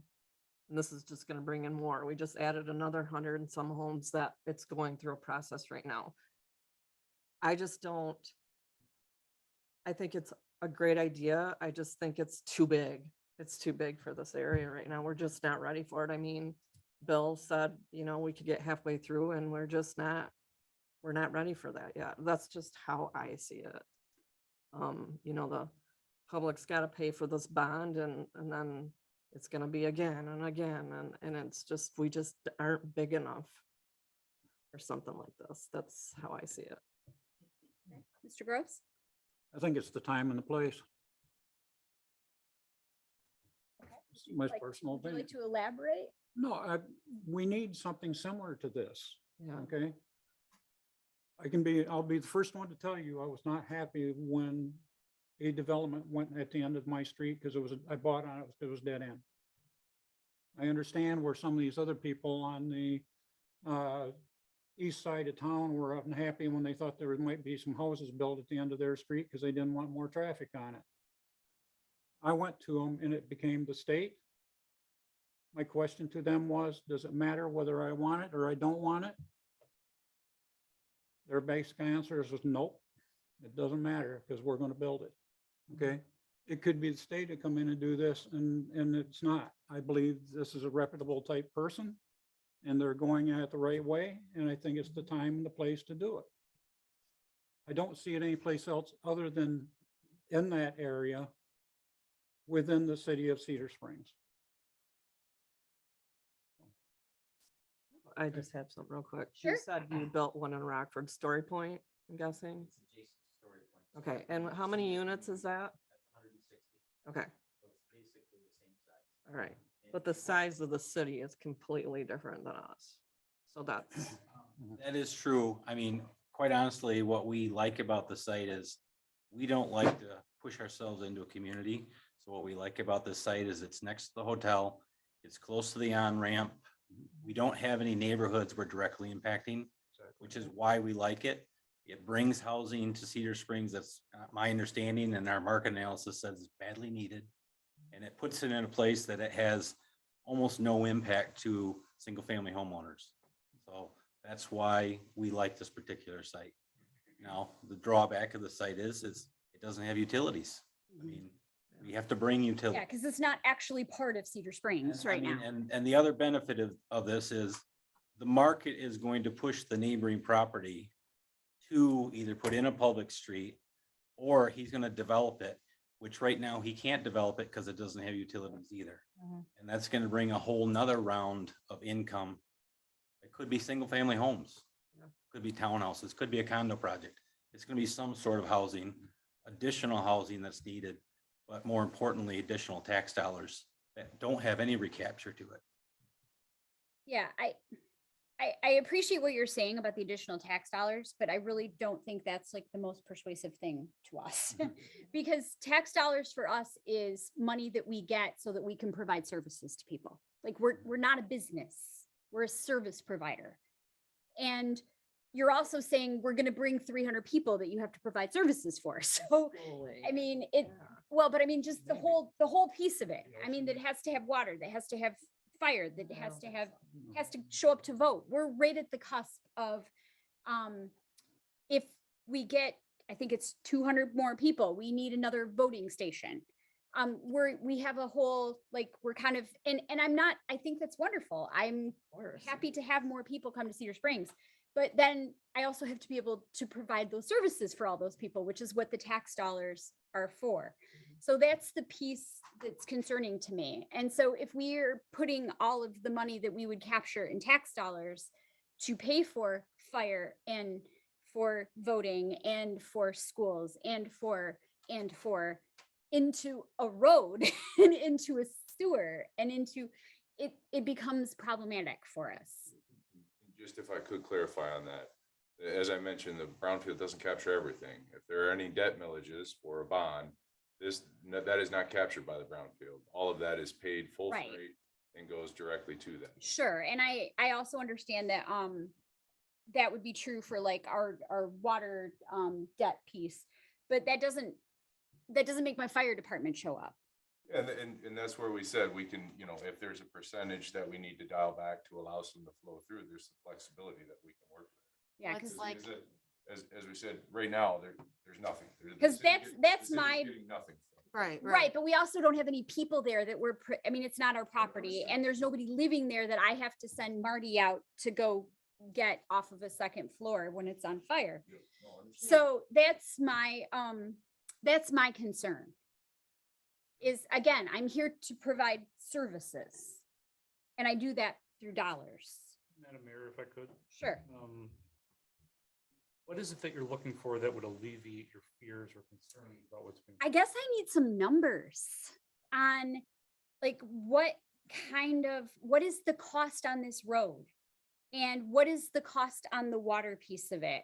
And what kind of time frame and what percentage? And So we've provided you with the basic numbers. I don't think Right. we've given you the full, I mean, well, the road feels very muddy to me. so I would It like to is. see not more on the road. Maybe now is a good time to say, hey, we're generally in favor of it. if you Yes. are. But I'd like to see more information on the road piece. Yes. It doesn't sound like the water's controversial. Doesn't sound maybe like the sewer's controversial. I mean, I don't know. I guess I'm, Because I don't want these developers wasting their time, because. yeah. To me, the road is the biggest piece that's concerning. Like you said, we have a culvert there with a bridge. We have, it's not, I mean, I walk my dogs down there. It's not that, it's not equipped for major amounts of traffic. And roads are flipping expensive. I mean, because that's like one of my jobs, right? And I'm trying to figure out how I make that all work. Is it maybe appropriate then for staff to sit down both with developer and maybe kind of road commission, hash out these details and come back with a better recommendation? Yeah, maybe that's it. I mean, because I know like when we had the drain commission piece, right? I mean, we ended up having to, and it needed to happen, but that was a heavy lift for our community, right? I'm not interested in having a for-profit developer implement that kind of a county road project that we would have to pay for. So one thing that might alleviate, and I'm just spitballing here, as Mr. Belko's indicated, there could be some flow through. Maybe we need to figure out what the flow through could be versus That's what I wanna know. services that could be provided. Right. That's what I want. We're talking 300-ish, 400-ish people, versus a town of 3,700, X equals Y, whatever. Right.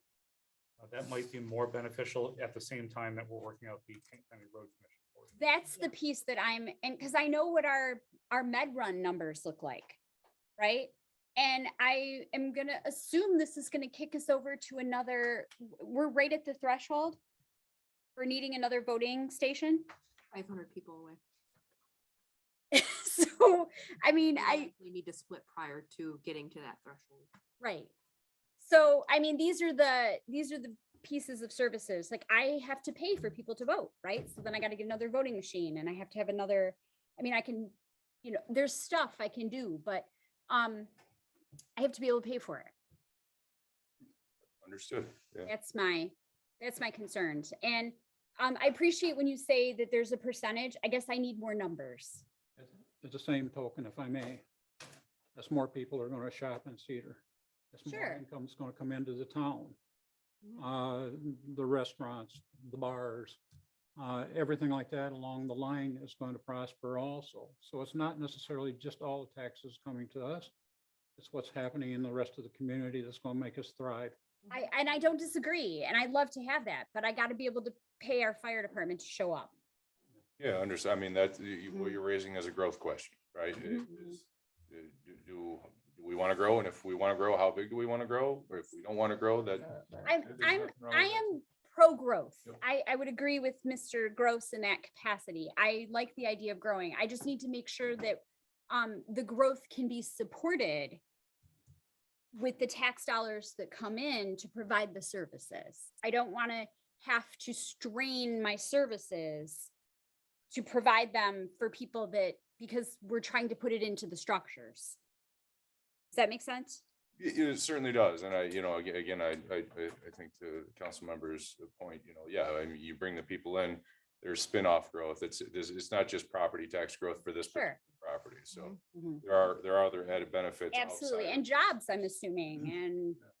But I don't think there's a person in this room other than Marty who has gone through the evolution of this city in the past few years. Yeah. I, as the chief and being on the fire department for a long time and with it being the department head, was working with a council that wanted no growth. oh, I know. And we were steadily beginning to wilt on the vine. Okay. With growth becomes problems. Absolutely. It also comes with growing and what comes along with that growth. And I think we have to get past some of the initials. This is what it's going to cost us. How are we going to pay for it? Well, what they're bringing in is part of what's going to help pay for that we're concerned we can't pay for. Yeah. So I really think that's where you have to look at it. I just, in that location, I'd much rather have, I'd much rather have them locate there and put things together. Just add four more additions on to the north end of town. I don't disagree. I have no problem with the location. I have no problem with the idea that we should grow. I just need to make sure that we can continue to provide the services for our people that That's- cost money. That's where we have to work to get it done. Yeah. Okay. I mean, no one's gonna approve it and not be able to pay for that stuff. Like, it's just, it either has. Yes. Staff has some pretty good direction at this point. Okay. Let me work with developers and bring something probably before your next meeting, but definitely at your next meeting. Yeah, and I'm assuming there's some pieces of this that have to go to planning commission and, They're working on it already. yeah. They're working. And they'll be working with the DDA here.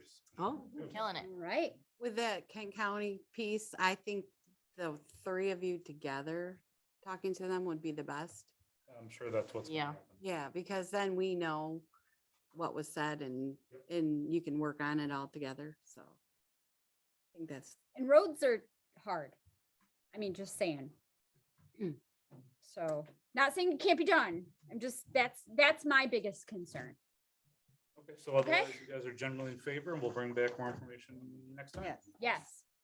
Okay. Thank you very Thank much. you. And Thank we you. appreciate the detail and the specificity and listening to our concerns. We'll try to address them. Thank you. Thank you. Thank you. All right, then moving on to community event application Patriots Motor Show Festival for July 2nd, first review. He already spoke to us Yeah. earlier. Any other follow-up questions? We moved it to the agenda from earlier, but moving on then communications, community event calendar and the 2022 calendar. Kent County CDBG conditional approval award letter for Second Street sidewalk updates. This is the CDBG money, the grant money that we just got. $261,825,000 and conditional approval award letter for Fifth Street sidewalk updates for $450,190, which includes that crazy, I shouldn't say crazy, challenging bridge that we're gonna Yes. need to deal with. Yes. So that's so exciting to me. And then Sparta Cedar Springs Assistant Agreement, and that's, do you have anything to add to that, Chief? Chief, Oh, this isn't, this is me. this is for you. This is the assistant for you. I'm sorry. I other was chief. thinking it was the the thing with Nelson Township. No, this is for the potential assistant to the city manager. Sorry. We have a contract with Nelson Township for, I've been working with Sparta, trying to get this done. Sparta's dragging their feet a little bit, so not sure how it's gonna turn out. I think it'd be a great way to bring our communities a little bit closer. Obviously, I'm in desperate need of assistance. But they haven't committed to it. and the idea is, for those who might not know, we were trying to hire an assistant city manager that we would split with Sparta. Are they our only option for splitting? Not our only option, but the best option. So Rockford is significantly bigger and better funded. Same thing with Greenville. We don't want Sam Lake.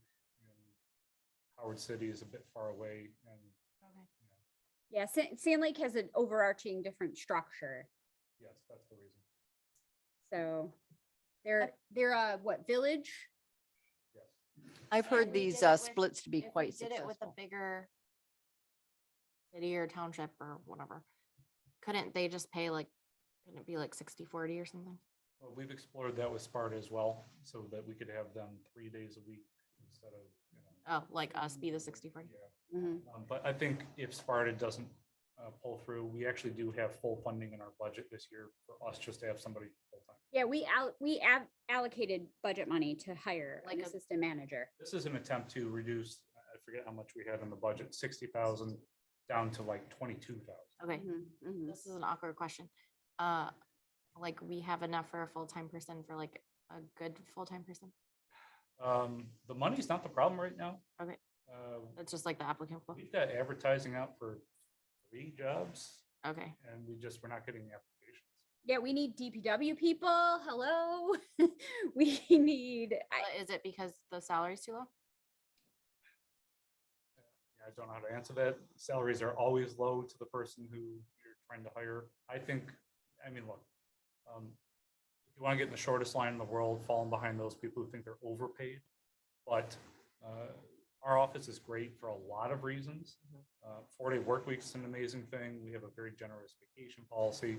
We have a great internal staff relationships. So there's a lot of great reasons to work here beyond salary, but you know, we're paying people near or at the top of the pay range right now. All right, that was. And one of the things I specifically asked Mr. LaRose when we were trying to find DPW people is, should we throw a little more money at this? I asked that at the, I think you weren't here, but I asked that at the budget meeting, and he said that's not the problem. So, yes. Is there a service or something that could look? We're exploring those options as well. that they would go out and look for the people and. MML. Yeah. Sorry. Oh, like a headhunter?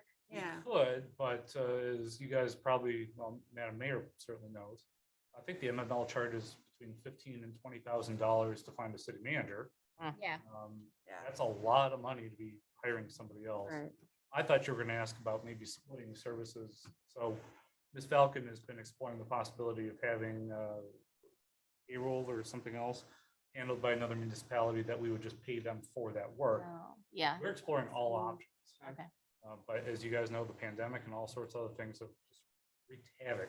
And this is, you know, across all, I mean, this teacher It's not just who just did accommodated SAT without a break for 6 hours because there weren't additional teachers to give us breaks. I get it. Those splitting jobs has been quite successful in some communities. It maybe can work for us. We're trying to do it, but Yeah. Jay Gallagher, please answer my phone calls, I guess. Okay, hopefully we get something. Okay. Any other questions on that? All right, then moving on to, I guess, the department reports. Mr. Manager? I don't always dress up in suits for you guys. What? I'm in Lansing today, on behalf of the city. From there, Nice tie. you know, obviously, big agenda, lots of stuff we're working on this month. You know, running a city is very complicated, very time consuming, and as you guys just discovered, we're looking for help. When I don't have an assistant, you know, I try to get to all the problems in the time frame that I have. You know, I'm not the boogeyman. You guys know this, I work with you guys all the time. And we hear complaints sometimes from citizens and business owners. We actually do get lots of people who come in and say, what a great job staff is doing, thanking us for the work we do. I think I told you I had a former DDA person the other day tell me at the mill how much he likes you, and This is a complicated job. We're certainly not out to hurt anybody, but you know, I'm following the law as it's written. And maybe we need to change some laws and do some other things, but ultimately I work for you guys and you work for the citizens of Cedar Springs, not necessarily landlords or businesses.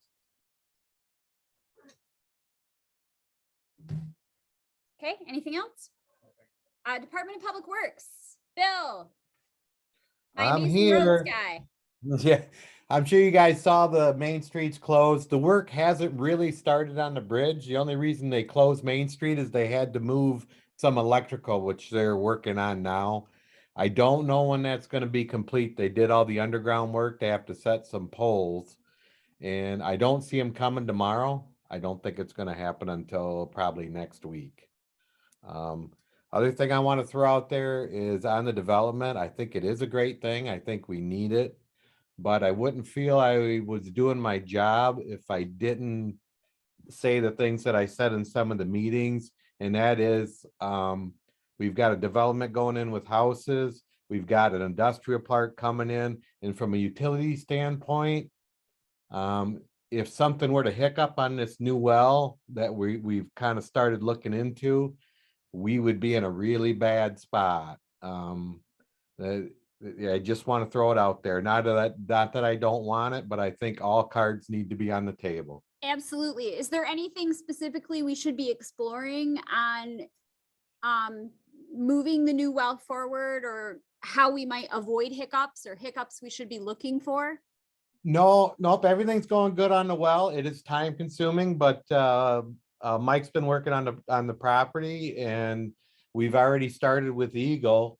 They're looking into whether or not it'll work, and it's just a step-by-step process.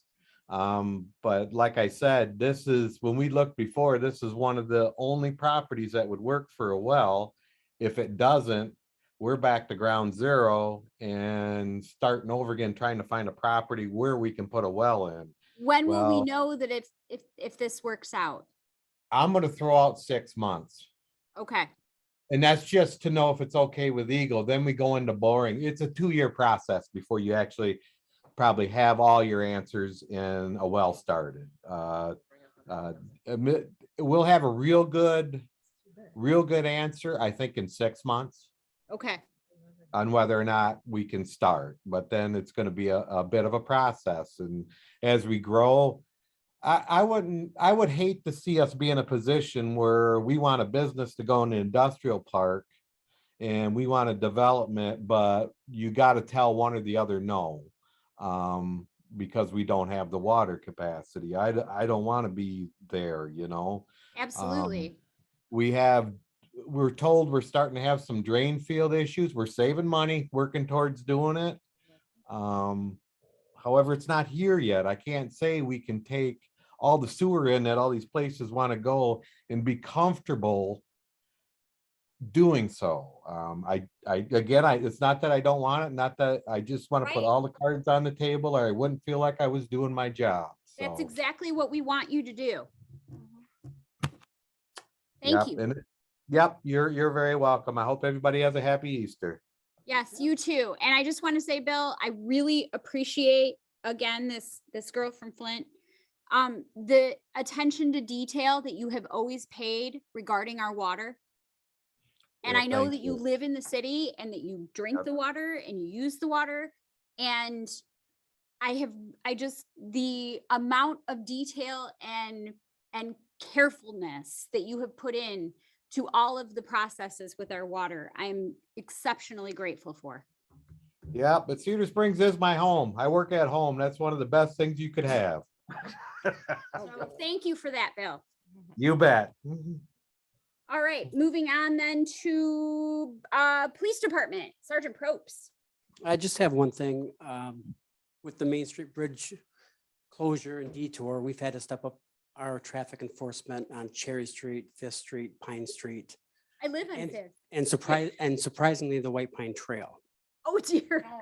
We've had 3 reports that I know of, vehicles driving down the White Pine Trail. Oh, I know dear. Bill and these guys have put out some barrels and stuff, and I know we had a complaint today that someone had moved the barrels so they could travel down the White Pine Trail. Oh dear. Street. So we are out there enforcing it. I know this morning, like 6 a.m. to 8 a.m., our officer made 5 traffic stops in that area.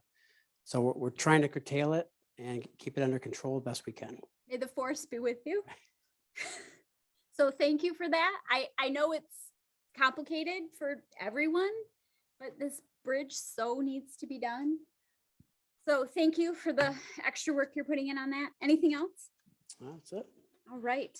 Then, and please don't drive on the White Pine Trail. Fire Department, Marty. Excuse me. I don't have anything unless the council has any questions. You had in my packet. Hopefully, everybody got their year-end synopsis. Showed you just how busy we were last year. That's it. I have a question. There's a threshold where on our medical calls, we talked about it briefly, where we have to like have a full-time person. Am I right? Or am I? Well, it's not based on number of calls but I, like Mr. LaRose said, I feel part of my job is making sure all my bases are covered and ready for whatever comes across the plate. Right. I wanted to, what I term as planting a seed. I want the council, whether it be this council, a new council 5 years down the road, to be aware of the fact that the call volume's increasing. you just spent quite a bit of time tonight discussing development. It all impacts police and fire. Right. And I wanted to plant the seed, water it, nurture it, and let the council know that there's a full-time, at least one, probably two positions that's gonna need to be filled in the next couple of years or so.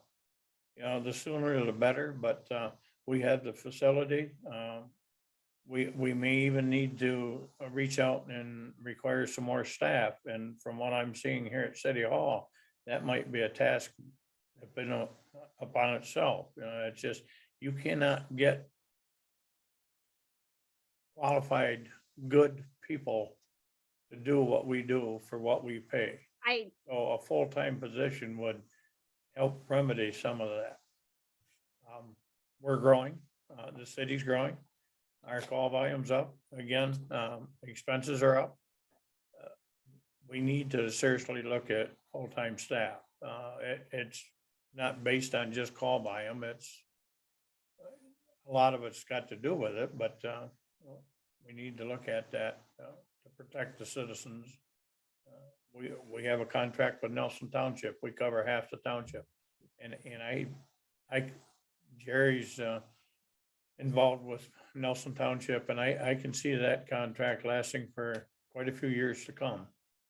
I don't see Nelson Township spending $12-15 million to Build a fire station. build a fire station, supply it and equip it and manpower. However, there was a brief article in the paper. Allendale's building a new fire station for $7.5 million Mhm. next to the one they already have. So They built one recently in Cascade. Right? Okay. Are you in the Ada side of the Ada Cascade? well, I took more time than I really wanted, but in a nutshell, yes, we're gonna have to look at growth. Okay, we need this in our brains as we're having this conversation. I don't propose that this happens next month. Sure. You know, like I said, the sooner the better, but a couple of years or so, maybe. Okay, I'm just trying to figure, because I know there is like an actual number on voting. There isn't a specific threshold for fire? Like where we're required under state laws or? I'm not aware of one. I don't know if Mr. We're Gross. not required to even provide medical. Oh. It was Why something, we're not even provide, it's something that was taken on. Excuse me, Marty. No. You were with me. It was taken on as a service to the community. Okay? Sure. We could vote, and I'm not proposing that. Right. We could vote tomorrow and say, we're not gonna do it any longer because of the cost. Okay. I'm just trying to get a clarification on the thou must versus thou should. There's nothing. So then would that go into the police department then? It would go to Rockford Ambulance. Well, if you had. But you can't just medical- have an ambulance responding. Pardon me? Medical calls. They used to have. Okay. If you have grandpa up here in one of the apartments having a heart attack, you would have to rely on the closest neighboring department, provided they didn't dissolve their medical rescue capabilities too, but like Sand Lake or Solon or Cortland, which would be. Well, I suppose we're not They have the officers as like a first responder, like if you had a med one, you would send. Right, so then you would also be dispatched, but, okay, all right, that's fine, that's defensive. And also to clarify, like, we're not required to have a fire department, but At the time, and if I can again, Marty, at the time that it was taken, they were still running Kent County Sheriff's units. Okay. They were the first response Okay. medical. That's my Got it. question. We started going out to assist them, Mhm. and this was something that was agreed upon with the county. got it. And then you just took Then over. the county decided, well, now we've got the fire departments doing it, we don't need to do it any longer. They took the units off the road, but put a little bit of medical equipment in the backs of some of the cruisers. Mhm. Okay. And that's where it all got switched around. It just all of a sudden come back because you're now providing it. We don't need to. Mhm. And it's just progressively gone that route. Okay. We don't bill other than taxes Right. potentially for that purpose. Extra permits. Yeah, well, we don't bill to have the police show up either. You're, well, yeah, no.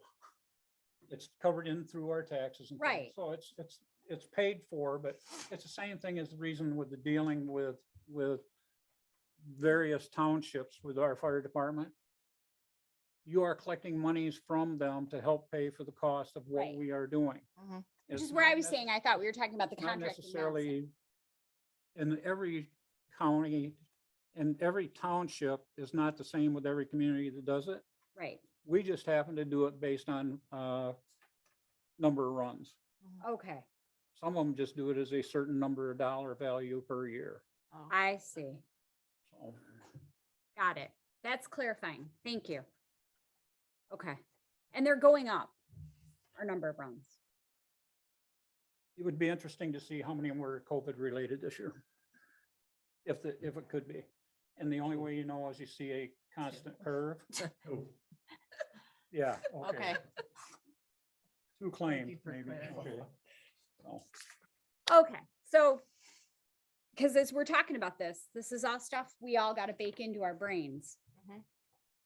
All right, city clerk. We are full swing election mode, less than 30 days away from the May 3rd election. Petitions and affidavits of identity are due next Tuesday as a reminder for those individuals who are running for city council. So make sure you get those in early if you can. Next one, This Tuesday. Coming Tuesday. that was a 19. That's That's Tuesday. Tuesday. Okay, thanks. for- Don't miss the deadline. That was eight. That'd be the part where I asked you if you need me to take a sheet. Tuesday, Okay, Yeah. be seeing you later. Okay. No. All right, then, moving on, finance director. Busy. I was very, very happy when I got the news about those 2 CDBG grants. It's huge. Unbelievable that they funded 2 to us and, that we scored as well as Yeah, we did. rough- So Rough amount, we're talking about, over I 500,000. was gonna say more than $500,000 Mhm. in sidewalks. You need So, it so bad. That's so huge. Nice work. Yeah, and amazing job on the budget, Thank you. Yep. as always. Yep. Like Bill said, we're gonna have a busy summer with, all these contractors that are working for, maybe not even for us. The paper comes across our Well, desks, And so. thank you for the work you've put in on all these grants. Yeah. I know, I don't know if we always see the number part you make Right. happen. 'Cause Yes. There's a lot of magic in there. Mhm. So thank you for that. And then moving on to code enforcement. Something I will report is that our code enforcement officer has been so good that we are sharing her with Sparta. Cool. What? Kind of.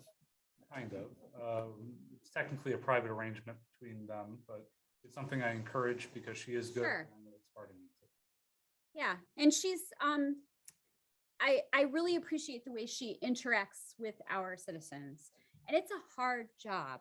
It's a hard job. And she really approaches it with the, obviously expertise, but the attitude of, look, we're all here trying to make our community safe and habitable, and that's our goals. And she really does a nice job of articulating that. We should just tell Sparta she's a package deal with the assistant. And Yeah. you have one without the other. Building inspection, I really think we have to take that off of our thing. We haven't done a bylaw. I Okay. feel like it's just a joke at this point. It kind of is. Kind of like a- There used to actually be a person, but anyway, 1985. right? Well, 82. since I moved here in 1999 and it was after that, but sure. And then council comments, Ms. Powell. I just wanted to comment to Sonia, Mr. Spitzenberg, Mr. Conflitti. I'm sorry that Sue left, but we are honestly working on this. And we've made some progress. The R1 and the multiple families. And it'll be coming out pretty quick and bringing it to council. So don't be too discouraged. Nobody's asking you to, tear down your rentals or anything like that, but we're working on, I think you'll be happy with the conclusion.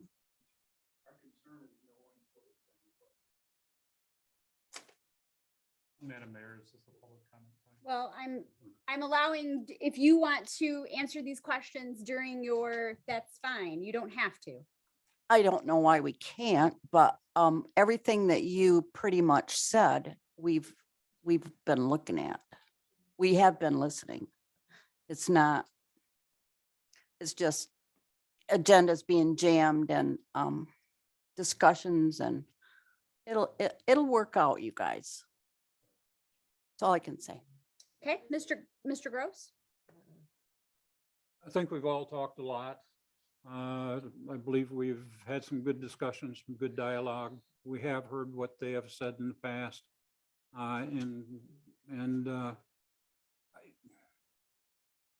The position up here is challenging at times, and that's putting it mildly. Trying to make everybody happy is just never going to happen. But we have, as a rule, tried to work through things to do things the best we can for everybody in the public within the city of Cedar Springs. So the staff worked hard at it. And I appreciate everything they do all the time. And it's not just specific times when they're doing it, it's all the time. So with that, that's enough to be said for me tonight. Okay.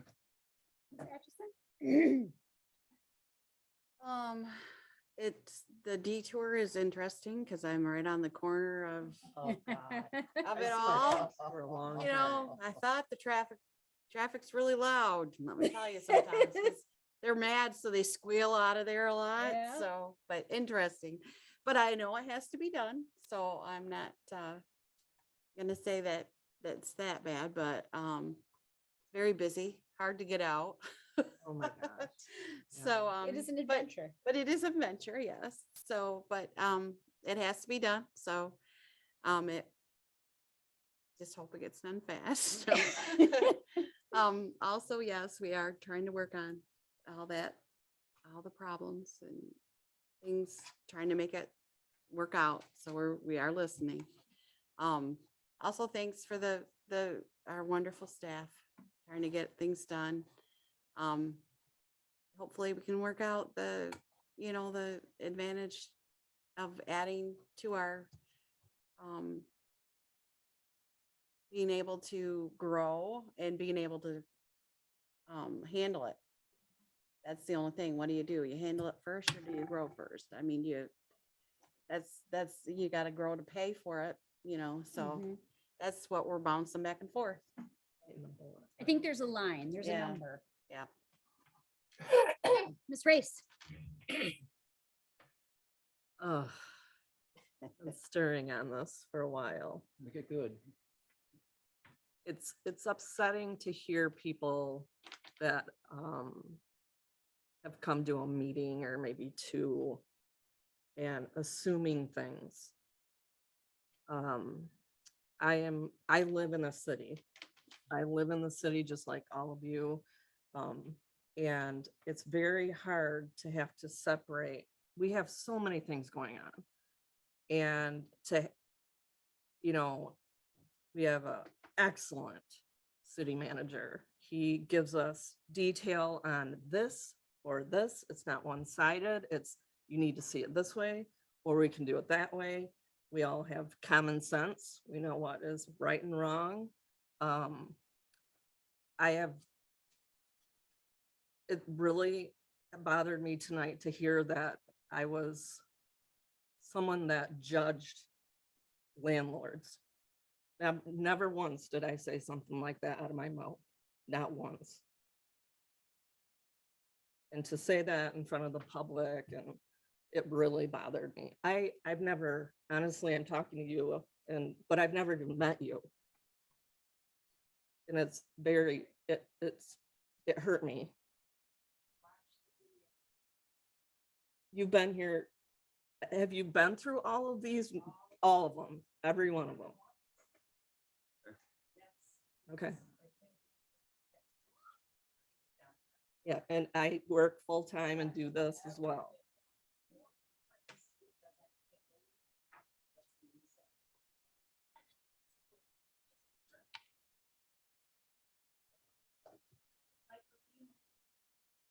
I don't see you any different than anyone else, and we're here to help you.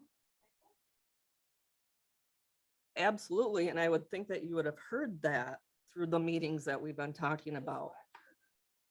I don't have to, I was here. So, Okay, this isn't public comment. If you well, want either to way, yeah, engage, you're welcome to, but Ms. Race, you certainly don't need to. yeah. No, I don't. I just, you have to know that we are doing the best we can for all of you. And that's all I have to say. Ms. Hamel. I guess I just want to say thank you to all the staff. You guys have been really awesome. Thank you to the city manager for information that you include in the agenda every single time, like that manager packet is really helpful. And then I hope that we can put the like zoning stuff on the agenda soon so we can get past it and move on. I would just suggest that you guys I mean, this is a team effort. So yeah, I mean, I think I'm also a little confused with the negative comments. I mean, I get that it's been like a long wait. I understand that. But it's not. But we've all pretty much agreed with the landlord. So my email is open if you guys want to discuss like specifics. I'm totally open to that. I want like feedback from anyone. So I welcome that. I welcome the discussion going back and forth on our own time. That's totally fine. Okay, I would like to say a big thank you to the city manager and to Darla and to Bill and to Marty and all of the people who have attended additional meetings with me regarding and the planning commission who put in a tremendous amount of time regarding this development as we're trying to figure out the hows and whys and so on, because this is an enormous undertaking. I also, and it's got a lot of moving parts and apparently 2 directions of north on a map. So that was a very interesting piece to try to unravel. Secondly, the piece with the landlords. I don't think, I mean, you can interpret whatever you interpret, however you interpret it, but no one here thinks landlords are terrible people. I do think that you didn't vote for me to be here. I don't represent you. Because okay, taxpayers are not the people I represent. I represent voters, which are citizens, which are people that live here. That's how it works. That's how it works. It is. It's actually the law. Okay? And you live somewhere, and wherever you live, the people that you vote for represent you. And it's their job to make sure your water is safe, to make sure your houses don't fall down, to make sure that your roads are drivable, to make sure your sidewalks are walkable. That's their job for you. I have that job for the people who live here. And I'm not saying you're against that. I don't think you are. But it's my job to make sure the water is safe, the roads are walkable, the houses are safe, they don't fall down, that we have a capacity for driveways and for fire departments, and to provide those services for the people who live here. That's how voting works. That's how representation works. And I can own property. I do own property in another county. I don't get a vote there because I don't live there. My job is to protect the citizens that live here. And that doesn't make you bad people. It doesn't mean that you're out to get anybody. It doesn't mean that you're trying to harm someone. It doesn't mean I think that there's something wrong, but I don't represent you. That's not my job. And you can be angry about that, but that's not where it's at. Like, my job is to make sure that my people have safe housing. So, and with that, we're adjourned. Eric, can I talk to you about